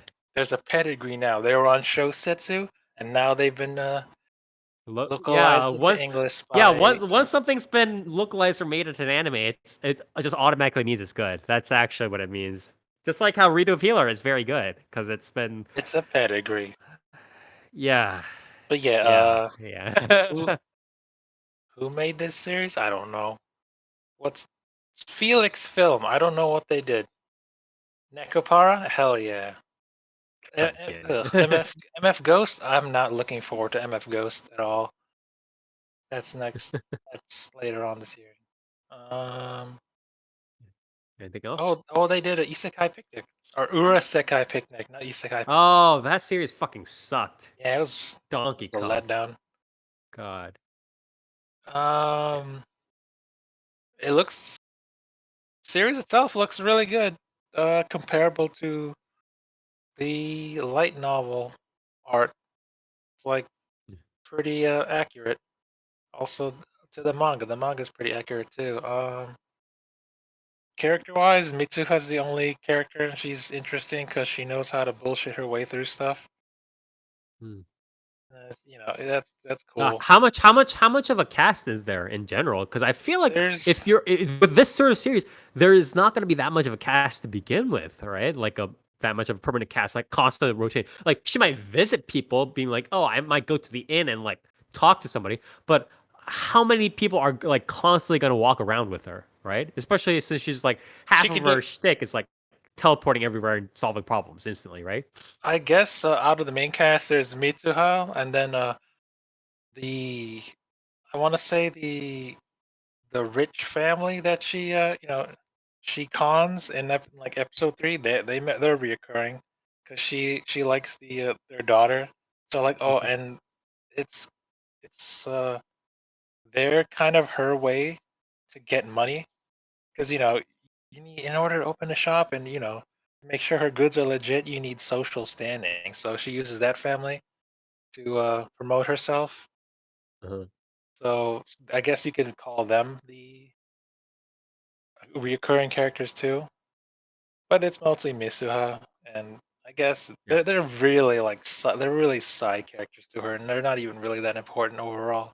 It's mostly Yeah, about her. that's what I would suspect, just because again of how the structure is, where Mitsuha's sort of generally quote unquote running around and solving problems. She's not really even creating a base for herself, right? From what I can tell No, of her you base is talking about the series. her base is that town, and she uses Yeah, that she noble. she she she has that town, but it's not like one of those like farming series, right? Where the entire point of a farming isekai, most of the time, is to expand that sort of base of operations. Is to build that sort of quote unquote cast, and have the hero do like more and more shit, and then he gets more a bigger town, it becomes a village, a dragon comes in, they get more money, it gets involved with a king, what, like that's the entire point, right? Making bigger and bigger. There's none of that in this series specifically, right? Like there's a place she comes back to, but she doesn't like try to actively just make it bigger and bigger and bigger, right? She has her shop there, if that's what you're asking. Like her Okay. Mitsuha's shop, her that's where her But shop like is. her point isn't to like make the shop necessarily like bigger and bigger and bigger. It's just to sell her stuff, and then off she goes to solve problems, right? No, you're thinking of the other series. That's the potion series. Okay.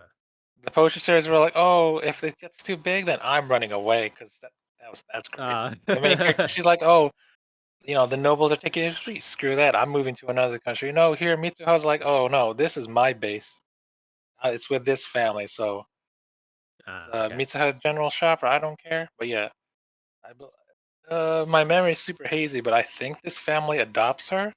So like because like, oh, you don't know where you are, we'll adopt you. So yeah, they're this is where her base is. That's what separates this from the potion one. Okay. So yeah, I guess this is her base. She lives there because you need a stable thing. But yeah, this series, it is I would say a guilty pleasure. Whatever. Am I gonna watch it to the full? Yeah, I gotta. Will it go anywhere? No, not really. Not in 12 episodes? I don't think so. Okay. Maybe to what I said, the first major battle. Like, oh, we're gonna like give us your goods, and she's like, no, and we're gonna come in with dragons and stuff. And it's like, oh, you got dragons? Well, I got something better. And it's like, damn, she really went there. But yeah, what am I gonna rate this? I guess you know what? I'll be fair and unbiased. All right, I'm gonna rate this an 8 out of 10. Get it? Okay. Because 8 times 10 is 80. Yes, I 80,000 gold understand. coins. Ha! But yeah, I would rate this more of a comedy series. It's more satirical of an isekai than a actual It's not isekai. satirical. Let's okay. Let's not give it that much respect. It's not It's satirical. It's just the same thing. It's it's not it's not what's the making a commentary on anything. it's a social It's commentary Yeah, on that's kind how of yeah, that's a isekai bit of like protagonists a are. that's like a big, way too big of a word. I feel like to I attribute. think the hat is a little bit bigger than the person you're putting it on. Just a little It bit. It it's is a tongue. cowboy hat. You're putting it on a midget. It's hey, I like midgets. Leave them alone. It's tongue in cheek, I guess. It's like it's like nudge nudge wink wink. But yeah, it's a pretty alright series. Don't you dare take this seriously, because just watch Mitsuha's funny antics, whatnot, Okay. and prepare for the potion one, because these two, they're similar enough. The main characters are similar enough in like their wittiness and like how the way they abuse their powers, but they have Uh-huh. drastically different goals in a way. Well, not really. They both want to retire and live happily, but like one does it this way, like, oh, I'm gonna Hmm. set up a shop, and then the other one just wreaks havoc wherever she goes. Like you think Mitsuha wreaks havoc with her powers just because she can teleport? The other one with her potions does way more outlandish stuff. But yeah, check it out if you want. Just don't take it seriously. Okay. All right. Well, then, pretty good. Yeah. Thank you very much, Toast. Given that this is, sorry, Sniffles. Saving 80,000 gold in another world for my retirement. Again, Rougo ni sonaete isekai de 8万枚の金貨を貯めます. This is a Naruke novel about a girl who goes to an isekai, tries to become rich, use the power of teleportation and being able to go back to her own, home world to essentially cause taking advantage of that and making herself become super powerful and rich. If you Inflation, oversaturation of the economy. What is that? I've never heard of it. Yeah, just pour the items in. Yeah. But yeah, anyways, if you do like that sort of thing, please do check this out. Done by, again, I think you said Studio Felix is the series. Yes. So yeah. All right. Well, again, thank you very much, Toast. And next on the list here, Nier. What do you have for us? Wow. How are you gonna So- follow this up, Nier? I don't know. Can your series beat Mitsuha in a fight? I don't know. Probably. I don't know. Well, they should probably just teleport away. But yeah. I watched Ars no Kyojuu, also known as Giant Beasts of Ours. Yes. This is a anime original. Asahi Production is actually doing it. It's actually pretty surprising Yeah. because Asahi Production, again, usually does. They are more on the line of like assisting other studios a lot of the time. Yeah. Recently for main production, Asahi's done Girls Frontline, which was not great. God damn it. Who drew this art? It's like look at her arm. Yeah, So it's a bit fucked weird. up. They They made did Beach Boy her hand Riverside, backwards. Yeah. and they did what's this? Tenchi Sozo Design Bu. Heaven's Design Department or whatever it Yeah, was. something like that. Yeah.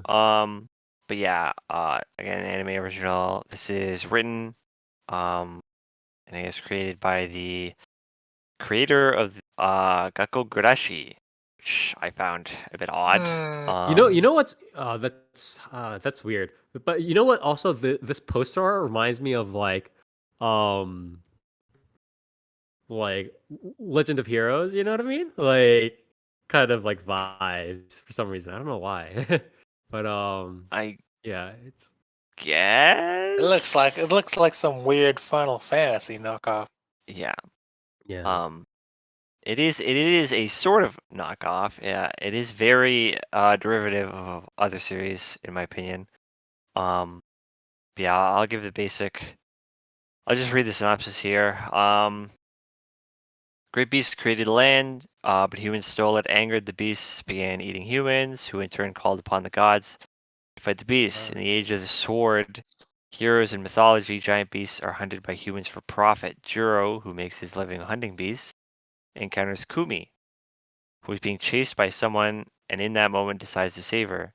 As rumors spread regarding humanity in a mysterious experiment, together they seek to discover the world's secrets. Can I just pause for a second here? So this Yeah. says Age of the Sword, right? But there's a Yeah. fucking spaceship. What is the technology in here? What's So- Fire swords are eternal. Yeah, so yeah, the sword is eternal. You cannot defeat the sword. Also, the main character uses a spear. So I don't know. that's much better. Yes, I Yeah. apologize. What is the technological setting in this? So this is like it is medieval, right? But it is sort of like I guess Magitech type of deal. Okay. Where you have technologies powered by fucking crystals and bullshit. The general world setup is kind of like well, a lot of this series is set up sort of like Granblue Fantasy, and without I guess without the airships and the floating islands and stuff, but it's sort of like a mix of Granblue Fantasy and like Monster Hunter, where sort of the world's economy is essentially driven by monster parts, right? Like people hunt monsters, they take the pieces apart, they use the pieces to power stuff and build stuff and sell shit, you know, what have you. Yeah, the basic story setup if you didn't get it from this kind of not great synopsis, is the pink-haired girl, Kumi, is essentially a experimental cleric created by the Empire. And what a cleric is it's some sort of there's some sort of magical being, but they can't control their powers very well, right? Like they're basically magical beings that can fight monsters like way better than any sort of like traditional technology or a sword or a ballista or whatever, right? Right. But they can't control it. And if they try to use their powers without some sort of focus, they create this black miasma, and the miasma fucking kills people. Like it literally just Okay. melts them. And so a cleric needs a paladin to focus their powers. And a paladin is Oh boy. essentially, yeah, Okay. the paladin is a guy that creates a contract with a cleric, and when they God fight, damn it. they take the paladin or they take the cleric's like soul or energy or whatever into their own body, and they go fucking Super Saiyan. Well, let me ask: are these roles gender locked so It far? seems like it. Yes, yes, seems like it. Um, from what I'm they've shown, already at least. uh, I'm like building up the negativity as we go along. Like you're Yeah, just providing the summary, but I'm just yeah. channeling the negativity that everybody has right now. They're like listening to this So, summary. so Kumi is again she's a cleric created by the Empire. At least that's the initial story we're given. Um, she escapes from the Empire. She's being chased by the Empire. And then our main character, Jiro, um, sees this and decides to save her. And then they make a contract with each other. And then they're on the run from the Empire, traveling around and fighting monsters. And Mhm. that's the basic setup, right? And Yeah. you may be thinking, hey, wait a minute, that sounds really familiar. And you'd be correct in that it's literally the setup for Grand Blue Fantasy.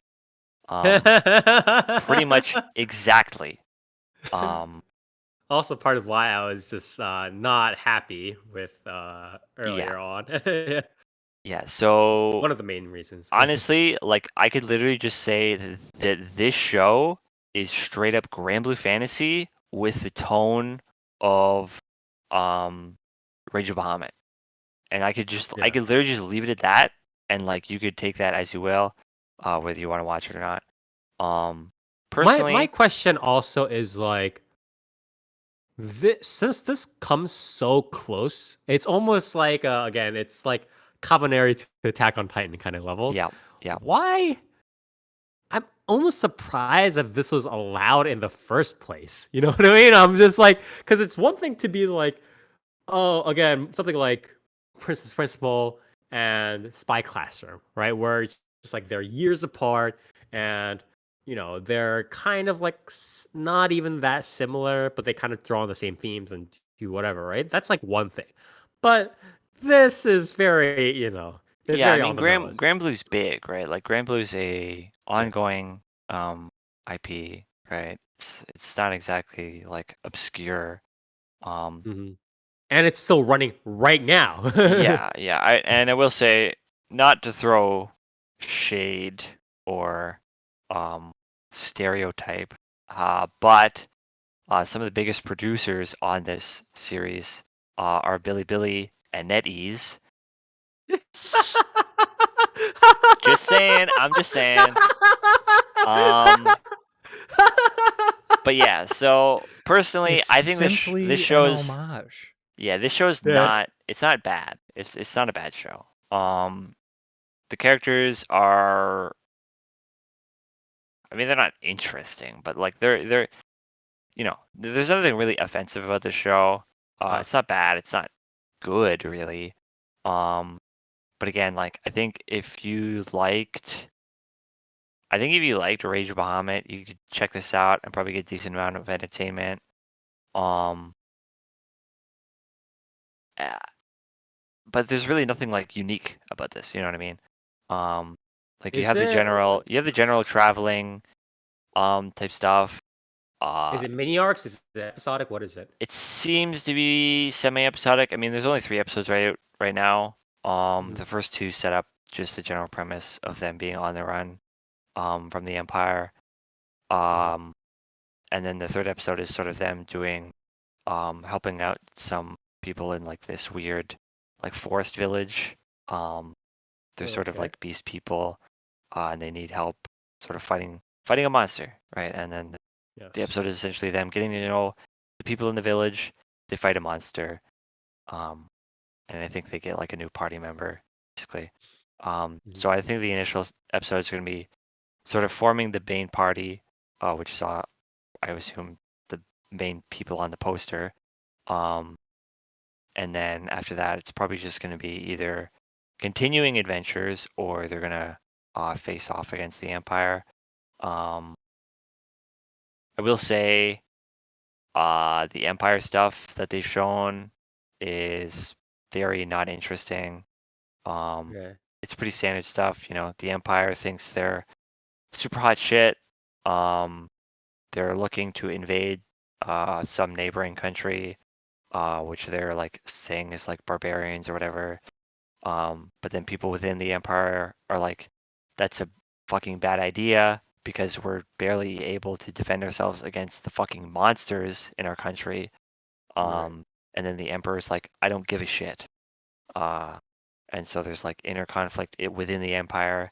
But then like the main antagonist that they've set up within the Empire is just like painfully stereotypical. Like he's this, you know, smirking, blonde-haired, like blue-eyed dude that's like, you know, yeah, chase down the experiment, and I don't care how many people you need to sacrifice type of shit. It's like, yeah, Very standard. okay, yeah, The- it's like, okay. Are they? My question now is, how it's an anime? Or is this 24 episodes? This is 12. Wow. Yeah. Because a story like this, something like a structure is like this, especially if it starts off not immediately diving into the story, if it starts off more as like a general slower kind of like semi-episodic like mini arcs thing, usually requires at least 24 episodes just because Usually, of yeah. how the pacing sets up. Um, given that it's 12 episodes, what do you think is a standard ending for this series, especially since it is an anime original? Um, What did Grand Blue do in its like second season or whatever it is? Do you think this I mean, series is gonna be? Grand Blue is pretty bad, to be honest. Grand Blue it kinda kind of got it just exploded. went nowhere in Yeah. its anime. So using that if as an that's what example, you're what do you asking. think might happen to? So- what do you think might happen to this series? Is this series gonna be an allegory once more? The real beast of ours is humans. It's like, oh, I have no idea. They're sort of hinting that like, the general setup that they've sort of alluded to is that the gods created the beasts to sort of get rid of humanity. man, what is it? Um, Mankind created the beasts. Does Yeah. it does it matter? What is, how does guilty does gear work? the whole oh yeah, the mankind, I don't know, Yeah. it's like some weird like deer beast bullshit. Yeah. It's like related to the creation of the universe, like in that lore, but I forget Yeah. exactly how. Yeah. But even like that, like the creation mythos within the lore of ours, no Kyojuu, doesn't really matter, right? The important No. thing is the whole like I mean, they're not. Yeah, some they're not like experiment with the clerics who are going on. That's like the they're not important part, right? fighting the gods or anything. So it's not like it really matters. Not- what not the yet. They're creation trying to What if figure is. out, yeah. What if the They're trying to gods figure out are beasts? we were the marchers all along. Is that where we're going with Yeah, this? yeah. But the important part is the cleric paladin relationship plus the experiment, right? That's the sort of the Yeah. central Plus the problem empire, that they're trying right? to solve. Yeah. So what do you think is the standard ending for this? A standard ending that could happen with this. I don't know. I mean, I really think they're probably just gonna. I mean, they're probably gonna like make the main party. they'll kill some monsters. They'll probably reveal some weird secret about what the beasts actually are. They'll face off against the Right, yeah. generic big bad dude. They'll kill him. Uh-huh. And then you'll get some probably shitty cliffhanger ending where it's like, yeah, now the real fight begins. Whether Yeah. whether the Empire is the true villain or the gods are, or what the fuck ever. Yeah. They'll probably try to bait for a season 2 or something. Mhm. But yeah, I don't really see this going anywhere meaningful. Again, I do think it's quite derivative. It's relatively generic. The audio visuals aren't stellar. They're not bad by any stretch. But they're not exactly. There's no real wow factor here. The palette is. It looks. Yeah, I've used this. I've sort of used this to describe anime before, but it looks old. You know what I mean? Like it looks kind of like What does that mean? it looks kind of like mid 2000s. You know what I mean? Okay, Kind okay. of color palette. Like it's a bit muted. There's fog fucking everywhere. Even when it's the middle of the day. It's hard to describe other than this is something from 10 years ago. You know what I mean? It's or like more at this somebody. point. It's like some some production committee with this studio, or I forget sorry, Asahi Productions, and some Chinese related companies. The CEOs of those companies just woke up one day and they were like, "Wait a minute, we should be making Grand Blue money. Yeah. Wait a Yeah. minute, we could be making Grand Blue money off of this. Yeah, What are we like I doing?" said, And then yeah, they like I did it. said, it's very much like Grand Blue's general plot with Range of Bahamut's sort of aesthetic and tone. Yeah. It's not it's not a bad end product, but if you have literally It's clear. It's very if you on have the nose. any experience with those IPs at all, you will connect the dots immediately. Yeah, your eyes will pop out at me. Yeah, it's just wait a minute, I've literally watched this before. But yeah, I don't know. I wouldn't really recommend it, but if you're really hankering for something to watch, and you liked Rage of Bahamut, I'd say maybe Mhm. check it out. Again, it's not gonna wow you, but it's not bad. Okay. Yeah, it's very very middle of the road, So Yep. Okay. Well, I guess again, thank you then, Nier, for helping to cover Ars no Kyoju, again, the giant beast of Ars. This is by Asahi Production, and a lot of again production people related to sort of I guess the Chinese side of things. Very interesting story, so to say. yeah, For an anime original, but I guess they did what they could with the money. So it is what it is. If you like this sort of premise, the not grand blue of our ages, of our time, please do check it out. And and last but not least, Dark, what do you have for us? Okay, I have You have one of the series that, probably one of the more notable at least one series of the this ones that have season. been most talked about this season, even more than probably something like Yeah, Nier, right? probably. Yeah. it's popping out for sure. Yeah, on But social media. yeah, so I have Oniichan wa Oshimai, Uh-huh. Also known as Onimai, and I'm Now Your Sister. Manga original. yes, so this is a manga original, and the synopsis is Mahiro Oyama was just a normal erotic game loving dude till he woke up one morning as a woman. Turns out his scientist sister Mihari tried out one of her new experiments on him with a disastrous outcome. But Mihari is determined to study him as he is determined to go back to his shut-in game-playing life. And one thing's for sure, life is going to get a whole lot weirder from here on out. Now that synopsis fucking sucks, but whatever. Yeah, so basic setup of the series is the pretty standard like gender bent. Um Yes. and it's really good. Yeah. Um What about it the is in particular? Well, first of all, the audio visuals are insane because this is Yeah, so this is done by Studio Bind. Studio Bind is a very relatively Studio Bind new studio. is yeah, do you know This it's from Wit, isn't it? Is that what you're saying here? It's like an offshoot between like was this Studio Wit and It's White Fox and White like Fox and Wit or something? I, Engie or something.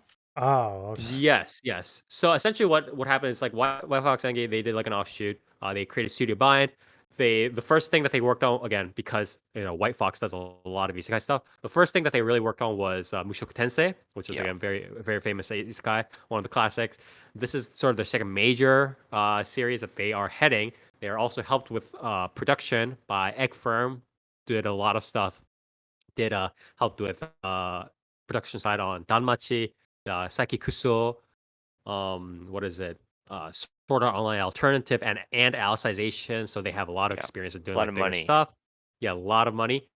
And from what I can tell of this of the production side, obviously the director himself has done a lot of like different animation assistants and stuff like that.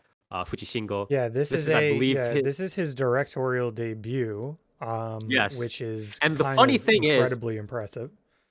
the funny thing is he's like in terms of like doing main director role, he's obviously this is his first role, and he's somewhat still like pretty relatively experienced in terms of doing like key animation stuff, right? I looked at like the other stuff. How dark can you? How many Shaft people are in? Because it's like I'm looking at this like like White Fox stuff like that. Some Engi. There's like a lot of like A1 Pictures people here. There's like a good like third of like the people here are like from Shaft people or like Watanabe Akio, who's I believe associated with Front Wing now, but obviously he's most famous for doing Monogatari stuff, right? Um, Watanabe Akio is both the unit director and one of the main like storyboard people. And like Yeah. there's a couple of other Shaft people here, very famous Shaft people here too. And I'm just like, okay, like what's going on? Like what happened with this series? How did this series get so much money? Like what? I mean, I guess we just need to look at, for whatever reason, the what would you call it? The producers section Yeah. on ANN or Mall, and you'll see quite a lot, quite a lot of them. Yeah. Not only are there a lot of them, but you have stuff. You have that. You have Egg Firm. You have Pony Canyon. Like, Yeah. There is a it's lot just of like money this series poured has into a this for some lot of reason. money behind it, and yeah, like why? Like, I don't know why. God only fucking knows why. But It's the future I of will say Japan. that has led to a really good series that is Yeah. definitely not as in the mud of degeneracy as you would think. Obviously, Mhm. there's like etchy type shots. There's obviously like looter type shots, but as far as the content of the like the subject matter, essentially, it is not that. It is very standard. Well, not even standard. It's like slice of life stuff, trivia, like what if type scenario things. Sort of like very much Mahiro adjusting to be. Um, I think it's handled. I think it's handled pretty all right. It's not like super crazy, super on the nose. In the sense of like almost like bordering on like offensive in ways. Um, and I feel like a lot of like My Hero's parts like kind of are handled in a way where it's like I don't know, I feel like it's very like wholesome in the way it's handled. And it's not like it's weird because you're like on one hand you're like, okay, this show like this is completely in like the mud of degeneracy or should be, right? But My then question is, what's like the theme happening is aside, like on screen you're like this is actually like not not that. It's like the gender bend is like used as a like shtick, like as a butt to a lot of jokes of like this adjustment. But as far Okay. as like the way they handle the like I guess you could call it like girl trivia or like girl aspects now, uh, or like female aspects are very like I guess like not subtle, but also with care in a lot of ways that like you wouldn't expect. Like it's not like in your face with like it being like oh like and just the way the jokes are told, not like super in your face. Um, My question there is is a censored how and episode. uncensored version as Session brought up in chat, and the uncensored version is more of the like etchy type scenes that are not like heavily censored. Like you'll have like the censored version of the show is like heavier smoke, heavier fog, scenes that are just straight up not shown because they literally just do not show like a butt shot or something like that. But as far as up till episode 3, there's no like actual nudity in the sense of like an H series, if you know what I mean. Right? Like if you're censoring like they as far as I know, they censor a like bathhouse scene more heavily in the censored version than like any series on the planet would censor it. So it is really strange with that type of stuff. I would obviously recommend watching the uncensored version because I mean you're already in the mud, like you're here, so there's no reason to to pearl clutch now. Um, and like I said too, it's not like you're gonna get like nudity in it anyway. It's just I would So wonder, I would be curious as to when this is airing essentially in Japan, like time wise and on TV, to know why there even is a censored version. So I mean, my guess is that regardless, even if it's like one of the late night shows, and it probably is a late night slot, it's probably by law it is still required because of TV broadcasting regulations. It's probably required to still have a censored version, but that might be. I am not too familiar with those regulations, but my I guess question it's just is weird that. because it's like I said, like I've seen like way worse shit that like does not have a censored and uncensored version Mhm, that like this put in its censored version and like its uncensored version has. right. It's very weird in that sense. Which again leads to that expectation of like you're going into this thinking it's going to be the like the dog show that came out this season, like that, and it's like it's not that in that sense. Like it's not Yeah, it's definitely like a different obviously it bent. It's has like its like that Inukai-san etchier is like very yeah. stuff, but it's Uh-huh. like it's not there to have you ogle constantly the entire show. It is not Mhm. there to only focus on that. It's not even really there to and it's not there to like have like every single scene be like any sort of sexual nature either.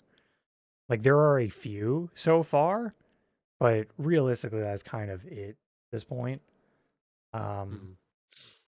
and again a lot of it is focused on that sort of trivia of how Mahito is changing so to speak changing his or her at this point behavior um and how they're sort of adjusting to these aspects of their life because there was things like what was it, episode 2 um Mahiro gets his period. And the way they Oh, build up to okay. that it is very funny. And then handled with the shtick of like he literally can handle something that his sister had went through, every month. And he's like under the futon being like, it's over, like I'm dying.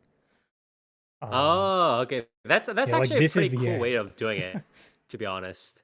Like Yeah, that's and actually a so pretty like good way of doing it. that leads to a very like wholesome moment between the two. And a lot of the shtick focuses around right now is Mihiri rather, enjoying essentially this, what she's using this as like rehabilitation for her brother and being a like neat. Enjoying how he's like more opening up to other people now that he has like a completely shocked, like different perspective on life. Like it's not the most deep thing ever, but I think the way they used a lot of this was really good. I think the focus on him, like how he was before, where, you know, he was a shut in, he wouldn't talk to people, he's intimidated by, Mihiri's Gyaru friend with the pink hair that's in this thumbnail too. And even like obviously even when he first meets her, extremely intimidated by her, but then opens up to her and they have like a conversation and she cooks for him and everything like that. And then he like adjusts to having a conversation with this person, whereas before would completely not like converse with someone. And so episode 1 has a part where it kind of like has the internal rationale of it, where he became like a neat because his sister excelled so hard that he was like, he felt like shit essentially, like he felt like a failure sort of because of her success, Damn. and Just knew like like me. it wasn't really her fault. But this knew now, like him being a girl now, like this sort of experiment, he feels liberated in the sense that he does not have to live his old life. He doesn't have to have the pressure of that. He doesn't have to have the pressure of like the older brother or the older sibling with the younger, more successful like sibling under him, and the expectations of people around him either. So I think those parts of the show is really where it shines through, like those moments, and there are a significant amount of them, and it's honestly what most of the show is. It's using this, like this premise to really push those aspects of it, like the rehabilitation part. And I thought that that was really cool, and I think that that is way more of a shock again, like I said, than what I expected going into this and what I expected before this series aired. Because you kind of, I think, and this is same for myself, and I think most reasonable anime watchers as well. What most people expected from this was a very repetitive, episode 1.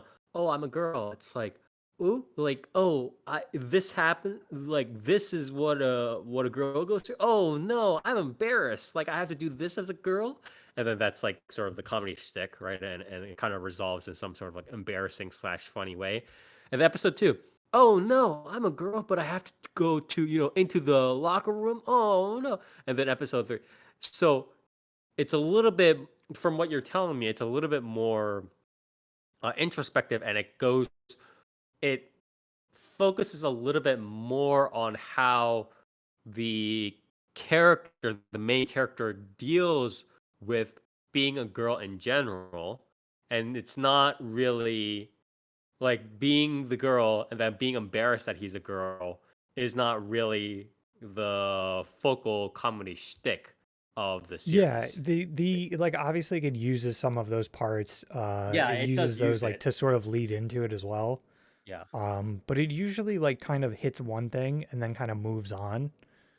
Mhm. Especially like the Arage game part kind of just blew past that. Like that's kind of over after episode 1, which was interesting, at least so far. Like it's been a lot of Mhm. game stuff. Like, Mahito plays fucking Guilty Gear in episode 2. And like a first person shooter, I think like PUBG or something. Or no, I think it might have been Rainbow Six or something like that. But so yeah, it's like there are stuff like that, but it kind of moves past it, and like I said, it uses a lot of that to lead to the more wholesome moments. And then they have like small like fun stuff, like getting up to go to the girls' bathroom in like a movie theater, and like that's the only one that has a line, and it's fucking massive. And he's just like, wait, well, why does this one have the line? And it's like there's no line for the men's room. Like, well, yeah, Right. like that is what happens. I've seen Right. that many a times. But yeah, it's just like again, it's just a very very fun romp, a very fun show. Has a killer OPD, killer audio visuals, and oh yeah, and Toast posted in our private thing. He posted a you know the censorship Yeah, appears to there's be been a thick lot or fog. there's been a lot of stuff flying around with regards to the series. The censorship is the one thing, and then there's the whole sort of reception to its general premise, right? Which is again like, oh, gender bender, like creepy. Oh, why would you want to create a series about this weird, like, being a girl and doing weird, embarrassing shit or whatever? Like there was Because that it's fuss, right? funny. Um, Because it's what funny. is your reaction to that? It's like That's why. that's like there's a lot of that, like Literally you know what I'm touch talking about, grass. right? I mean, just like literally touch grass. Like I don't know what the fuck else to say. Like if this was a series that was like over the top, like in your face with like overly lewd shit, and it was only about that, like that's all it was, I would somewhat agree. I would be like, yeah, like like who gives a shit? Like of course we were gonna get one of these. But I think the series itself, like when you watch it, like it kind of speaks for itself with those things. Like it really takes you off guard, like in a lot of ways. Where you'll watch it and you'll be thinking 99% of the time, why is this series like so wholesome? Like what is going on here? Like why is this series like have being really genuine with a lot of these things? Like this isn't what it's supposed to be. This is supposed to be Yeah, like boobs, yeah, and it's it's not. like yeah, and I think it's very unfortunate because there's so much of that judging based on the cover, and even when people it's like how I said for at the beginning of Spy Classroom, right? I like consciously said both to myself going in and during the review, I said I have this bias because when I'm going in, this freaking looks like Eminence and Shadow to me, right? It's like it looks like shit. It's shit. So I had this negative bias coming in, and obviously, the other stuff like Princess Principal and Akuma and Riddle, I had this bias, and I think a lot of people coming into this series, a lot of less reasonable anime watchers have a bias coming into this series that unfortunately they do not want to admit, or they are not consciously uh they have not consciously acknowledged yet, right? And they're just like, oh, weird gender bender girl turning into or boy turning into girl stuff, that's creepy, bro, without really taking in what the series is as a whole, I think. And, that's, I think, to their detriment because, again, both the audio visuals and the general story that is being told by the series is actually pretty good. You know what I mean? Like, especially, again, the Yeah, example that you gave it's about, very the very period fun. thing. Yeah. Yeah. Yeah, and it has, So, and again, like it has a lot of stuff like that where you can tell My Hero's like perspective on a lot of things is changing, and like learning a lot, and realizing that like I guess in some ways sort of like more on the rehabilitation part that especially or just like in general that like it's not just been difficult for you essentially like before this, mhm. right? Like in the sense of like people like like everyone's going through shit. Yeah, I think And yeah, it's and a more, and good again like exploration more of. of a shock to repair the relationship between him and his sister. Yeah. I definitely do have a bias because the cover vibes are absolutely rancid. By the way, also like the openings and stuff like that, the audio visuals have gotten a lot of positive reviews though. Like Yeah, I there's been mean a the lot of opening and ED are um god tier. yeah, they are very reminiscent of like older like Nico Nico edit, do a lot of electronic music kind of stuff, Mosaic Wave if people don't know of that sort of indie circle and so on, and just like the again like the old Nico Nico days of the like that sort of electronic music production. Um, and there's been a lot of sort of behind the scenes releases in a sense on like social media and otherwise of like how the artwork and how the references and like themes kind of piled up. Yeah, people have been Uh, posting a lot of cuts, and it's very cool. yeah, and it's like really cool. Yeah, and again, I think especially after like Bocchi the Rock, where everybody was kind of universal on, wow, these animators and like the anime production related people put in a lot of care into the series and made the series shine, even almost despite the original series not being necessarily as good, right? I made the anime shine, which is again like that is really what anime is meant to do. It is supposed to use the animation medium to give a to really make these come to life, right? Yeah, And seeing that's again sort of behind the scenes for that process, and seeing this come to life in a positive way, despite whatever biases, in a positive way, I think is very nice and interesting as well. So, yeah, and yeah. again, like a lot of that stuff, like feels like strange. Again, feels strangely like because of those things, feels like early 2010s like type stuff. Oh yeah, this And it's feels very nice. super. Yeah, yeah, yeah, yeah. This feels, God, just like the hair color and like everything else. This feels like late 2000s all over again. Yeah, It's like Just say 2007. Aspire. They're It's just. a Nichijou all over again. It's not even Nichijou. I would say it's like just like the most. everything. It's like it just feels. It's It's like, got that vibe. yeah, it feels like a Lucky Star kind of thing, more like. But Yeah. yeah. Anyways, any other words? Any last words on the subject of Onimai? I know again, there's been a huge amount of Um. discussion on both in reviews and on the everything else on social media. But do you have anything else you want to contribute? Yeah. I How do mean, you I would just feel about? say Never. in it has like a lot of new people on it. In some spots, which is really impressive. Like I said, like the director, breakout director, the and I think it's Masao Kobayashi, the art director, is also like this is their first, like this is their only credit right now, as far as I can find.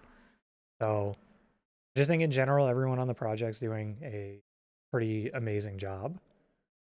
Yeah, Yeah, yeah, pretty really good. surprising to see how much this series got put behind it. Uh, it also features trailer for the movie Titanic in space, so that was really good. Isn't Titanic in space just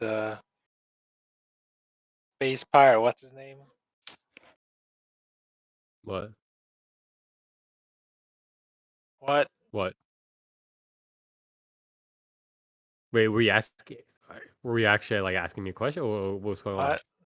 Isn't Titanic in space just Captain Harlock?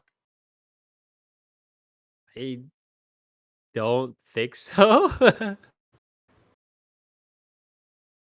But yeah. So either way, Sorry. I meant bodacious space pirates, aka oh my Moretsu god. pirates. I think that's even more off the mark, but yeah. Anyways, if that was it, then again, So only you're my saying Yeah, I is would say give it a shot. Like that would be my yeah. only advice is give it like a genuine shot. Hmm. And that's it because you will very likely probably end up liking it. man Yeah. from White Fox going from Shoku Tensei to this? They're two for Pretty two. interesting, yeah. They're 2 for 2. Yeah. Yeah, again, Eh, like this Studio Bind is obviously like they came out swinging where we now know, or probably whatever they're gonna put out is gonna look insane. So that's another Yeah. pretty awesome thing. I'm honestly looking forward to Studio Bind. It's going to be interesting, and they aren't going to be as restricted to sort of, I guess, the White Fox philosophy, right? Of just like doing whatever isekai But you're saying they're drips not onto. bound to any Yeah. philosophy anymore? Yeah, no pun intended. But No, all puns intended. yeah, exactly. White Fox, they're not like White Fox that are just like slaving to making every isekai every season. So I'm definitely looking forward to what can come from this new sort of spin-off studio. So, but yeah, again, I know this was a pretty hard series to cover. Thank you for covering it in a very proper, overall, you know, kind of good summary, right? And yeah, if you guys do like kind of an interesting sort of slice of life, variant, I guess almost an exploration of sorts of character development based around the theme of what if dude became a girl, and done with very good audio visuals. Please do check this out. And that was again Onimai.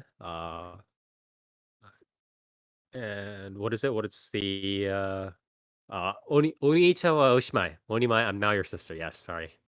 By CD Bind. And now we are going to move on to the news. And so, not too much news. We're just gonna do some real quick stuff. Mainly the two stuff I had was actually some funny stuff and like a little bit of news. But the only official news that we really have is Bandai Namco Holdings revealed on Wednesday that it is suing a former employee for 600 million yen, which is about $4.65 million. Obviously, they're going to probably settle this out of court, right? In damages, claiming that the employee sold internal company smartphones without authorization for personal profit. Jesus fucking Christ. um, Dude, according to Bandai Namco, that is like the yeah. worst hustle you could possibly try and pull on your fucking like workplace. Yeah. According to Bandai Namco Holdings, they first noticed a discrepancy between the smartphones registered in its internal system and the number of smartphones actually being used by its employees in November 2021 and launched an internal investigation, blah, blah. The company discovered that the employee allegedly embezzled and sold 4,400 company smartphones between April 2015 and April 2022 with 600 million yen. What the absolute fuck? Oh, so that's why they're going at him for that, because he literally sold 600 million yen worth of phones? Yeah, exactly. I was like, oh, okay, Holy that's like shit. that. I thought it was gonna be like the piracy damages where they're like, we estimate that Yeah, each no, Yeah, person we looking at the estimate this page. to be that. Yeah, Like, he nope, just they're stole shit and straight up. sold it. Yeah. They're straight up Yeah, like, but he no, actually this sold is like actually what he 4.65 stole. million worth of. This Nice. is 1-to-1. Jesus Christ, man. Yeah, Boba, Bandai Namco don't steal Employment. hardware from your company. You will fucking get caught. Like, it's Yeah. the easiest Don't thing to track. also don't like if you're gonna do some like hustle like within a company. Here's what you do. You take time. Yeah, You take their time. it's one thing if you're a CEO of a company and like you're doing some like weird shell company shit for like millions of dollars. If you're just like some random person in the ladder and you are stealing $4.65 million worth of phones, that is usually a bad idea. It will show up somewhere in the records. Yeah, Because like four it's point like six yeah, like million dude, dollars. that's the easiest thing to find. Like you said, like they literally looked at how many phones they had in fucking use, and then they were like, "Wait a minute, we're missing 4,000 compared to like Yeah, our exactly. books." But Where how did much they is Even he- if it's over like 6 years or however many years it was, it's like Yeah, it's like they can literally just look back at their fucking books and be like, Yeah. you would have to have the bookkeeper in on it. Like, you'd have to have multiple people in on this, and it's like, that's not gonna work. Don't worry. He thought it all out. He's not going to pay 4.6 million in phones because the phones depreciate over time. He's not going to pay that much Yeah, back. not It's how the that perfect works. crime. Yeah, it's like these phones Yeah. aren't worth anything anymore. But yeah, But it's yeah, like do not do that. don't do that. It's like the I don't know. It's like just do like a reasonable crimes within a reasonable time frame, please. Like you are not a So you're CEO saying, with a shell company. so Spire, you're saying filthy acts at a reasonable price, Yeah. Yes. or dirty deeds done dirt cheap? Get it, Yeah, Spire? exactly. You Big gotta, you DJ. gotta, you gotta, you gotta, you gotta stay in the lane. You know what I mean? Guy Yeah, Uh, doesn't. it's like Oh, he doesn't. you gotta stay small. You gotta be like, yeah, hey, 3,000 phones. pocket a little phone for yourself. Maybe yeah, do that. Maybe exactly. try that. You might be able to It's do that. like, yeah, it's like how when You're people not are getting like away trying with to, $4 million. yeah, it's like you don't need to do you can do dog whistles. Don't be a fucking trumpet. It's like don't fucking do a blowhorn kind of thing. But yeah. I tried a Anyways, that dog was whistle once and I could still hear it. So those things are yeah. fake. Yeah, some dog whistles you can actually still hear. But Depends on how anyways, good your ears are. yeah. The only other piece of news, this is just some funny, not funny, kind of depressing, like anime releases or that have been announced or like some manga stuff. So, oh, this one is like, oh, actually no, this is a manga, but what is it? This one, VTuber Legend: How I Went Viral After Forgetting to Turn Off My Stream. This is a light novel that got a TV anime. I fucking hate the fact that this is This an guy anime. hates Like, Ayane Sakura. Don't listen to him. I hate Ayane Sakura too. But this and like the other one that was like the ASMR, the 100 like can I make your ears happy in 180 seconds or whatever it is, like that one, right?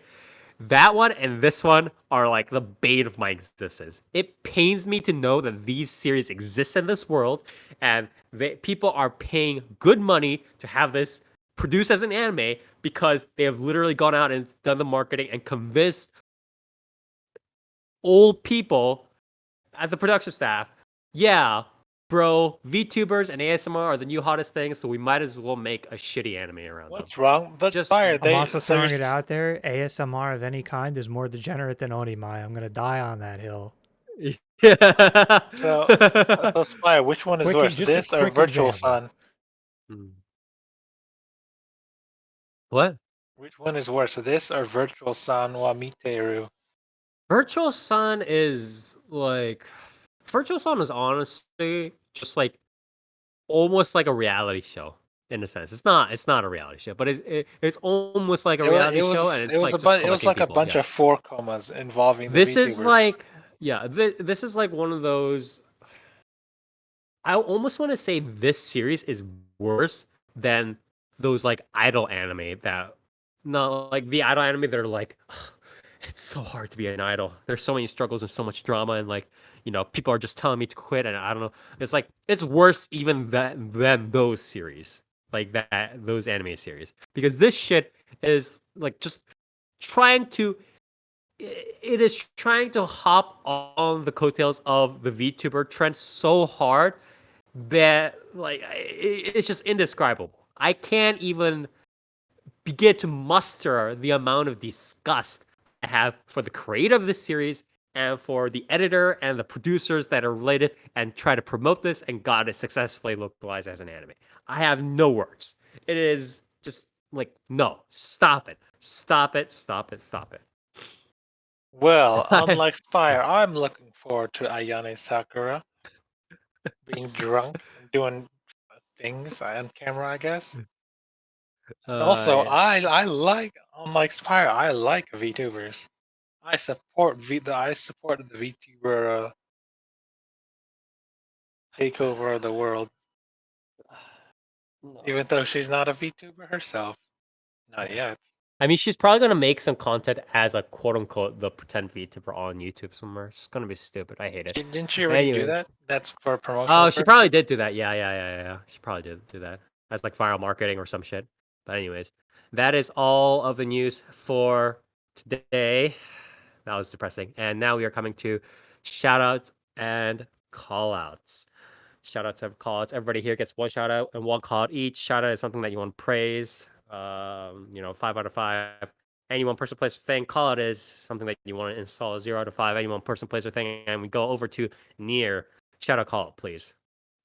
Shoutouts to, I guess, the Grand Blue Fantasy Relink trailer came out. The game looks pretty good. I hope it comes out someday. Would be nice. As for callouts, I guess I'll probably call out P8S in Final Fantasy. I cleared the Savage tier, I guess, like 2 weeks ago, I think. And the last fight in that tier sucks. It's not good. It's really just not fun in any regard. It's kind of boring actually. But yeah, was just not fun to do. Hopefully the next tier is better. Hopefully Ultimate's better. But yeah. Okay. Pretty good. Dark. I guess call out to no, I might have a real call out. I'm gonna shout out I guess Tower of Fantasy for being fun and having novel stuff in it. A bit fucked up that I like 2 Genshin games now, but we'll get through it. Genshin's gonna be on a lull for me anyway until like a year from now when the characters that I was looking at come out. So, I'll have that for story. Yeah. And I guess I think for my call out,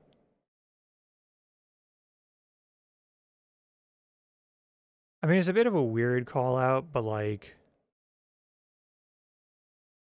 I guess Activision Blizzard? Not on Wizards of the Coast. No, I mean, I don't really care about Wizards of the Coast. Plus, they backtrack that shit real quick.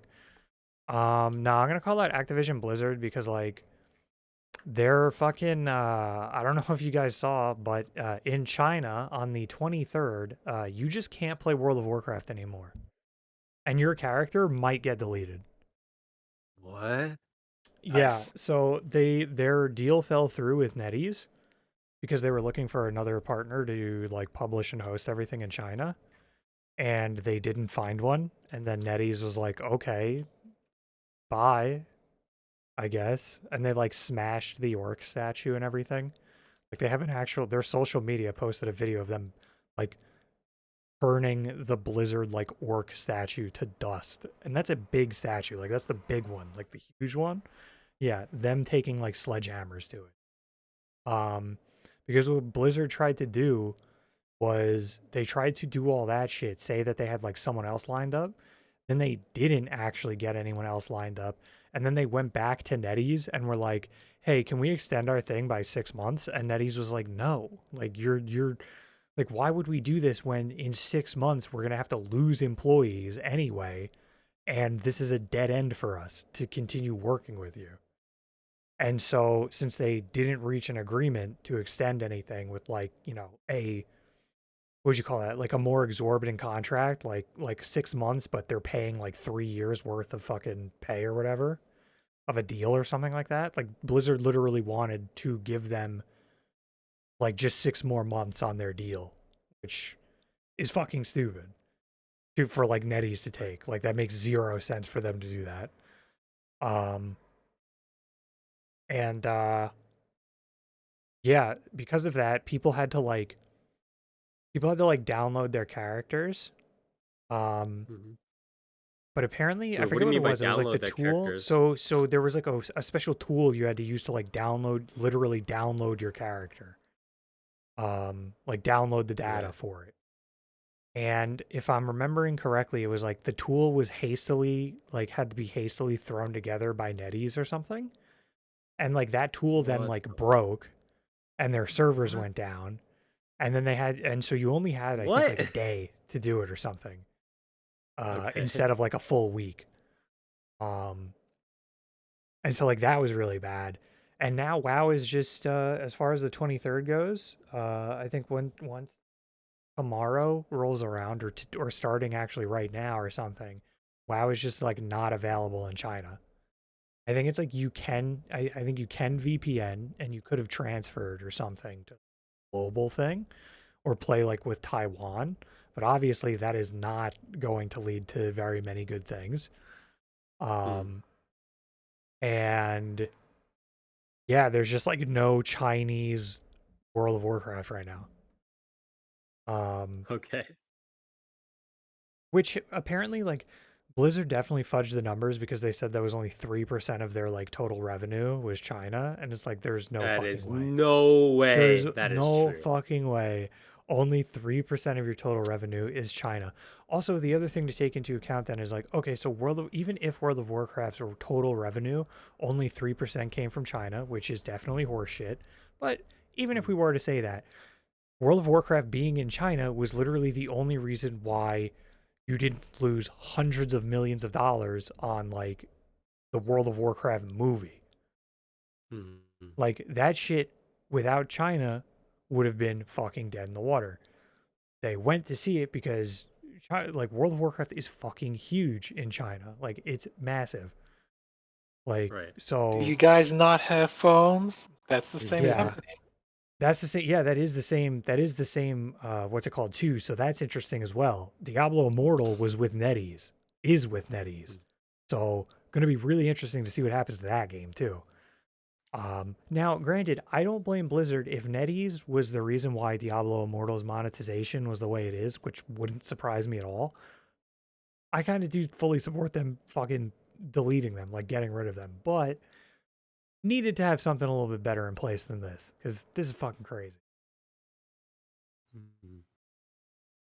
Yeah, Also, yeah, and also the funny thing to come out of this now was apparently one of their partners they were looking at was Tencent, obviously. Tencent just announced Terraceland, which is Chinese World of Warcraft with more action gameplay and like, new engine, everything like that. And it's going to be cross platform with like everything, like between mobile, console, PC, stuff like that. And it genuinely doesn't look bad. So, Hmm. also very funny. And when I say like World of Warcraft, like they have the same classes for sure. Like there was a demon hunter like in a dungeon with like Illidan style warglaives, and there are night elves, and there are taurens that are like himbo tauren instead of like goofy like cow people. Like they're fucking Hmm. jacked and they're like they stand up straight. They're like Giga Chad tauren. It's very funny. So going to be very interesting to see where that goes. And also kind of rules out Tencent as a potential partner for them now, because why would Tencent take in World of Warcraft when they're literally making their own and putting it on mobile? Yeah. It's it's unfortunate because like I don't know. It's I mean, it's we know unfortunate that like because the Blizzard new and all. WoW expansion is god tier, and now the Chinese audience is going to get fucking nuked. Yeah, Like, exactly. like they literally had a high with their new expansion, and now they're just like, oh yeah, by the way, our new expansion just came out like 2 months ago or a month ago, and we want the Chinese audience to buy a 6 month sub we're pushing. But Hmm. also the game's going to be down for a completely like unknowable.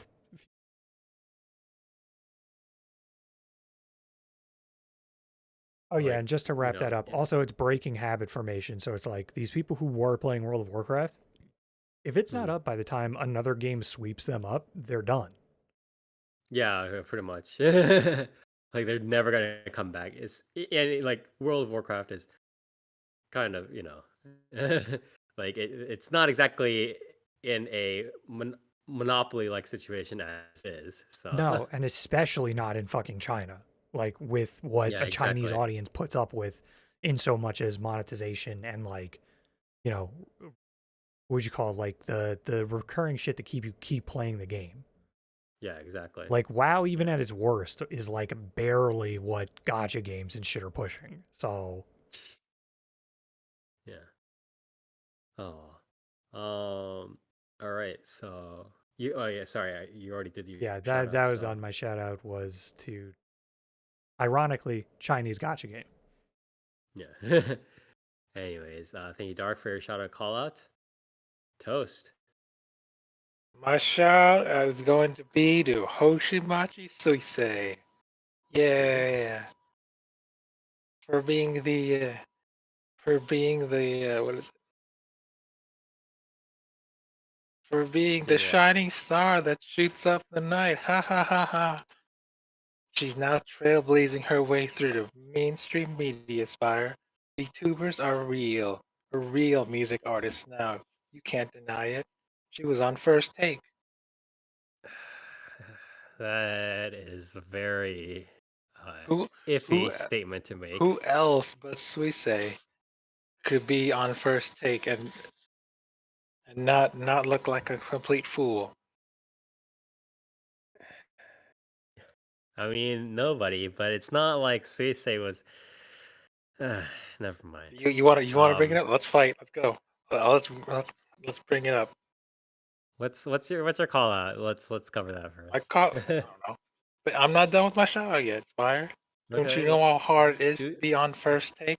Only real cool dudes get to be on First Take. It's not that hard. Let's be real here. It was. Only real music artists get to be on the First Take, and now there's a They like VTuber on started there. they started out very good, and then like near the end they like started to invite, in the last year or so they invited people like, like Amamiya Soda. Like, let's be real here. And like a lot more like, AKB idols and stuff like that.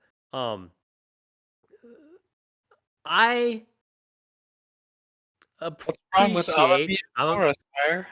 Amamiya Soda's talents, but putting her singing and her artistic career and performance with regards to singing and making music on the same level as Lisa, as Sayuri, as Adieu, as whoever else, like I n- Unison Square Garden, never is shout that I man. ridiculous. It is ridiculous. And I didn't like it when Amiya Sora was put up, and when her first, like, the debut, like, first take or whatever video came out. I was like, oh, this is okay. Like, she's being popular, whatever. But Big Rig is like, this is a lot of hater energy. You know me. I am one of the big haters in this podcast that I've been for a while. But what I specifically said, and I think I'm being pretty objective when I said what I said about Suisei, Amamiya Sora. was No, we're that talking Amamiya Sora here. Why don't you like her, Spire? We could I talk about do like her. I just don't think that the original intent of which First Take was made, which was to celebrate modern, Japanese music artists, indie artists, big artists, and stuff like that, and celebrate their artistry, celebrate their performing abilities, and promote them, i- is not the same message as one would get if by promoting, some popular, cute voice actress who largely became popular as a brand because she was cute, and have her just sing because by virtue of being popular and not necessarily virtue of her extensive singing and artistic capabilities with regards to music. I want to be as diplomatic as possible here. I haven't kept up with Amamiya Sora. Has she not been promoting her music stuff as hard as some other people? I mean, she has, So what's but wrong she's with no that? different from any other very run of the mill voice actress who is deciding to go into and make some albums. It's no different from, what Nakamura Yuichi said, which is like, oh, I'm not an idol. Like, why am I being pushed into making these like CDs and stuff? It's it would be the same for Toyama now. Bless her soul, she is going into other stuff and making her own songs and stuff like that. Didn't she just But again, recently have a concert? That was cool. yes, sir, she did. It's great. But putting her on the same level as somebody like Yoshino Nanjo, who legitimately had a stint with Flipside, putting her on the Yeah, same level as Nana Mizuki, putting her on the same level as maybe again someone like Lisa or whoever. Like, come on, man, come on. And I think there are very, very, very few people who have managed to really peek into that. I would say even like Miyano Mamoru isn't. I mean, like Miyano Mamoru is sort of like a male idol now, and he has his songs and stuff like that. But like, come on, guys, like, come on. And so even that was like, in my opinion, even that was worse. I think Amamiya Soda's the fact that Amamiya Soda was allowed onto first take was honestly slightly worse than even Suisei. I think Suisei was more tolerable than Amamiya Soda's debut because on first take, because at least with Suisei, she has almost pretty much prioritized a lot of figures. uh if you put somebody who went 0-2 in bracket next to somebody who went 4-2, does that make the ladder look that much better? No, that's not how the second and third place podiums are supposed to work, Big Ray. Don't do that. You don't give the silver medal to make the silver medals are not to look down on people, Big Rig. Second place is still good. Don't be like that. Bad, Big Rig. But what I want to say is that Suisei has, at this point in time, still shown that she is willing to prioritize her music, her artistry, and really try to extend that career and not just kind of scoot on her being popular as a VTuber. She is focused on honing her artistry to the point where I'm just like, okay, well, even if she, I guess, appears on first take, honestly, at this point for her, it's I would be okay with that. Again, not necessarily on the same level as someone like AI or whoever, right? Or TK or whoever, right? But certainly we have to respect her dedication to honing that artistry and being at a level where we can start considering, her as her performances as art, right? And it's not just some random Nico Nico singer streamer singing, right? We can Also, appreciate that. all I think Suisei that's does fine. is promote her music. When she's on her Yeah. Take That's what Coast I'm and saying. Scramble, she's promoting her music. When she's on talk Yeah, shows with Takaway, it's all about her music. And even yeah, that dude in that one exactly. band likes her music and promotes it too. Yeah, It's like I honestly, again, as I said, and I said this before too, I think she is much more of a suitable candidate than having a random, run-of-the-mill voice actress singer like Amamiya Sora sing. And I think this is fun. But what really displeases me, and if you don't mind, I'll go into my call out for this, that's is fine. Go how the ahead. VTuber community is interpreting and taking this, especially the Western community, and they are seeing this as on a sort of unleashing of the floodgates, right? Where it's like now that Suisei is a VTuber who has gotten into first take and been accepted as an artist, now any VTuber that even just touches music, looks at sheet music, just sings, hums a random note on stream is now allowed to be on first take. This is not how that should be. This, again, first take, again, it has its share of misses, but ultimately it is supposed to celebrate virtuosity. It's supposed to celebrate artistry. It's supposed to celebrate modern, J-pop, J-rock, whatever. Celebrate these indie artists. Celebrate, the people who have put so much passion and effort into their music and their unique sort of interpretations and their compositions, whatever. And them to be able to again do that in one take and show off like, I'm a real musician, I can do all this, and to even consider the fact that now people are saying, oh, what about Mori Calliope? She's a popular VTuber with the musics. Oh no, he And actually said it. To even have that wisp of consciousness in someone's brain that just because Suisei, again, who we have to respect outside, who we can now, even before first take, we can pretty much sort of try to respect outside of the VTuber sphere. We can try to respect Suisei as an artist, right? To compare that first take to Mori Calliope or even any of the popular Niji Sanji singers, Shima, whoever, and to be like, oh well, they have millions of views on their YouTube covers of Canaria King, bro, or Queen, or whatever the fuck it is, right? King is the original one, right? Yeah, King Canaria is King. was the They have first both, one. but it's King. Yeah. King, Queen is the later one. King is the So Canaria King. Oh, they did a cover of Lemon. To even consider that to be a candidate for first take is honestly insulting, and it's really like sickening to like go from me listening to all these like cool people and like indie artists and like not even necessarily indie, but like people like King Ghidorah or whoever, like all these like different like performers, to go from that to considering this, even having it be within the realm of discussion is just sickening to me. And it's just like such a God, it's like the K-pop stuff all over again.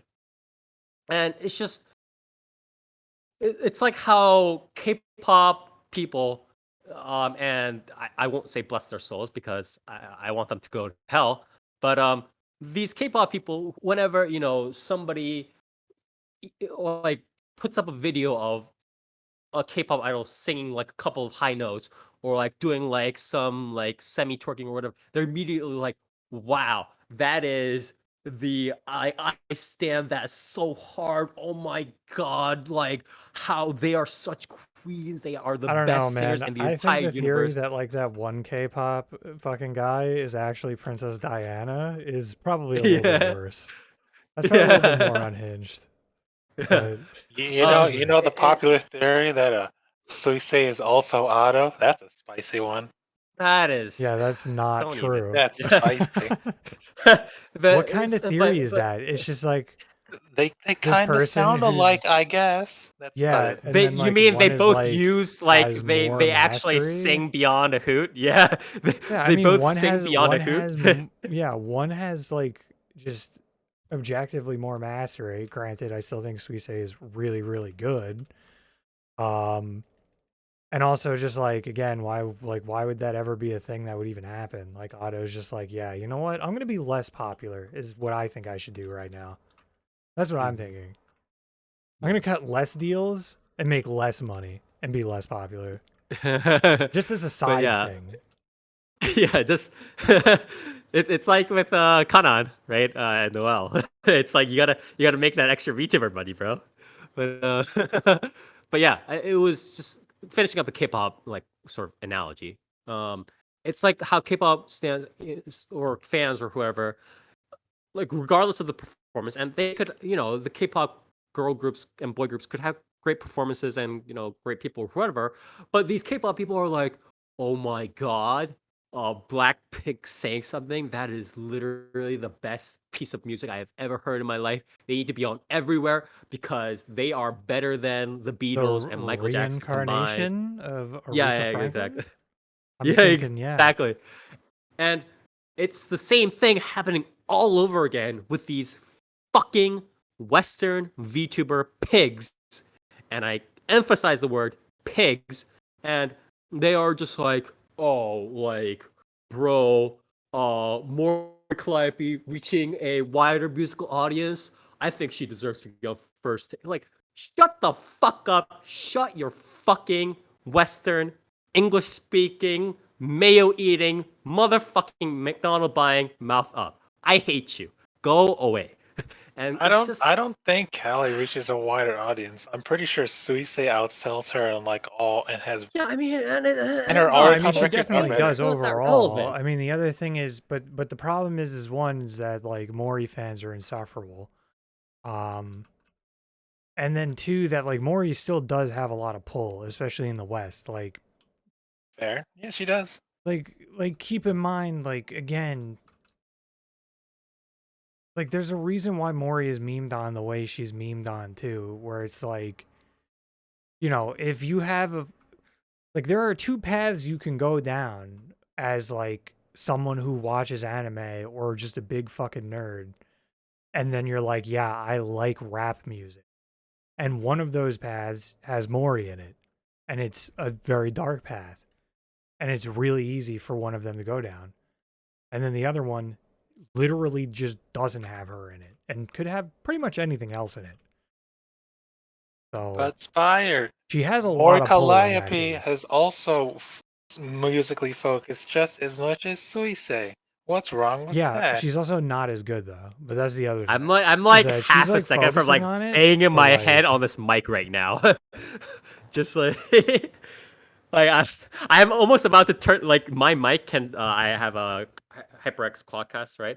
That's the name. Nice. This mic can be turned on and off by tapping. I'm about to turn this thing on and off with my head right now. Like that is the point where it's just the fact that we're even at this point, just like, and people are just trying to brute force, you know, like, and what's really frustrating is like I really appreciate channels like the first day because it's like a separate kind of thing, right? It's like sure like anime and adults come into it like from time to time, but it's like a separate like part of Japanese society or not Japanese society, Japanese culture that I can kind of appreciate without being like going into the whole like oh anime otaku whatever blah blah blah realm. Although obviously a lot of these singers sing songs for anime as well, but it's like that. Like at this point, it's like anime production and like music making is a very revolving door. So that's a little bit different. But the fact that like VTuber fans are now like bursting in, being like, no, VTubers now. We want VTubers in this, and we want VTubers in that. Like, no, go away. Stop doing this to me. Go away. I say this as a former VTuber translator. We do not need VTubers in everything. We do not need VTubers in every single thing. We do not need like people frothing at the mouth, wanting Gargura to like just like appear in every single pore of every single media piece ever. We do not need that. So please just go away. Just stop it. Just I stop for it. one welcome VTuber domination. Also Spire, if not Suisei, who would other be a good candidate for I don't really first have take? good candidates. I think What Suicide is about probably the Calf? most. It's okay. I mean, What about Calf or Hime?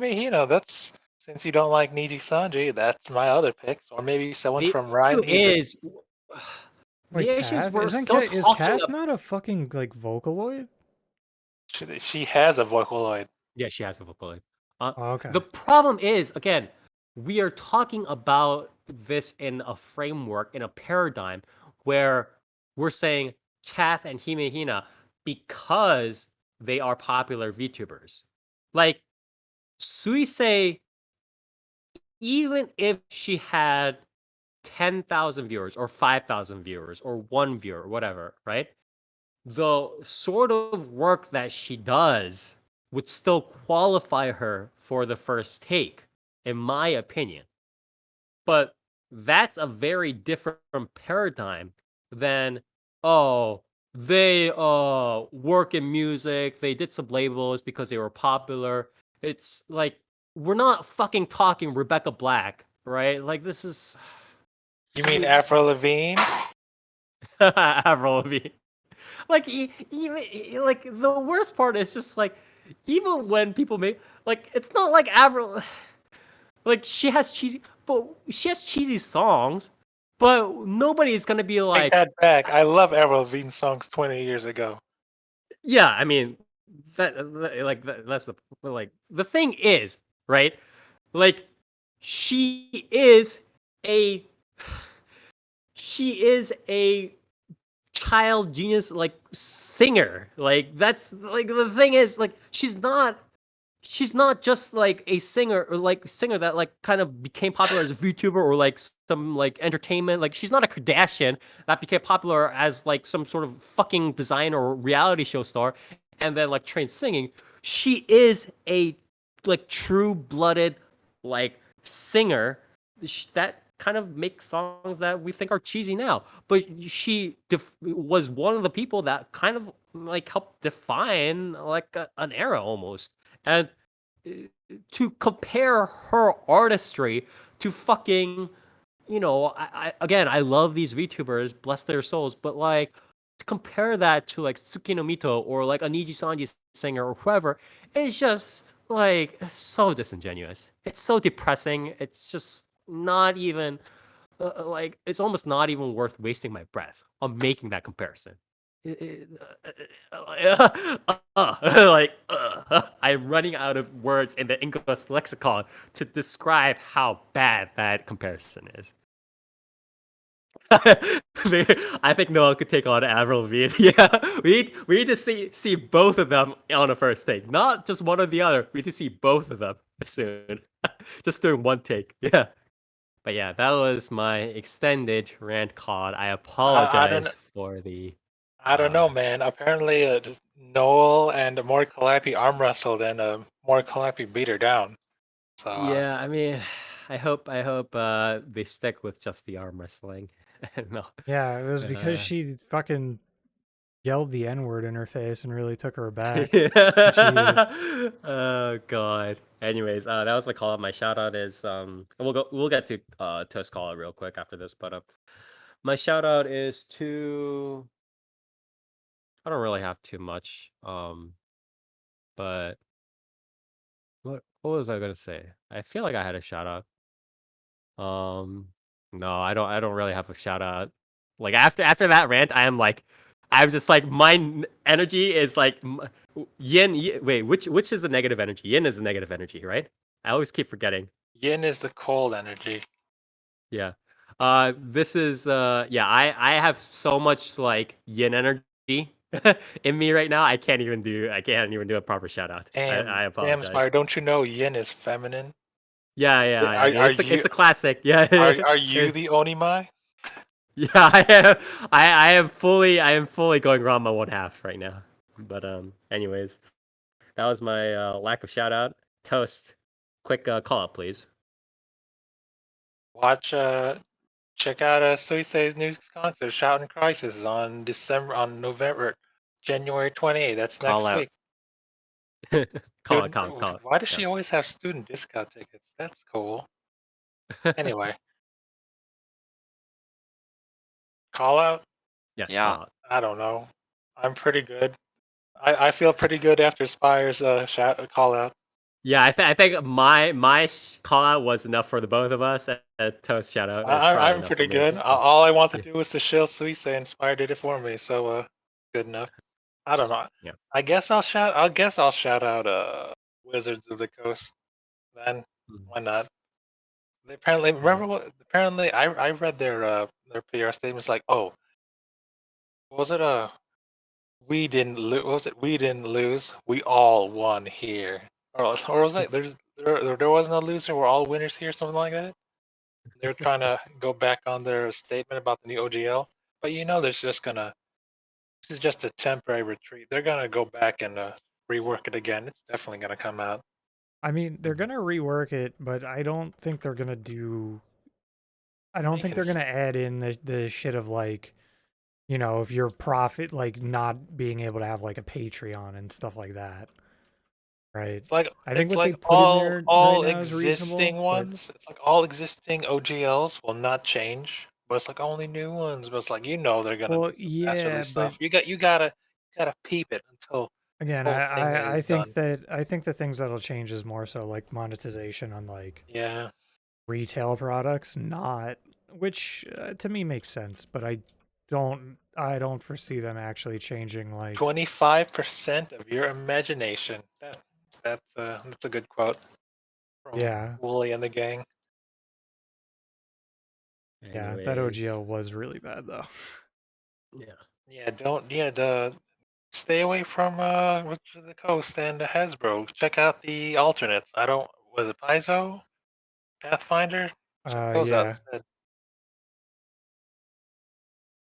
Anyways, I think if that's it, but yeah, that should be it for our shoutouts calls.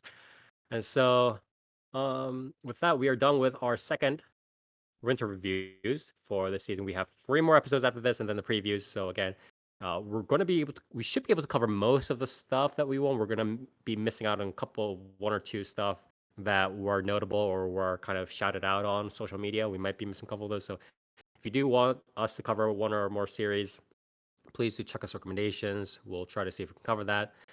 And if you like what we do, we stream our podcast recording every other Saturday starting from 10 p.m. Eastern Standard Time over at twitch.tv/4PlayAnimecast, again with the numeral 4, where we talk about the latest and greatest in animation media, in anime, manga, light novels, web novels, visual novels, and so much more. So check us out here, our VODs on Twitch as well as on YouTube for Player Animecast.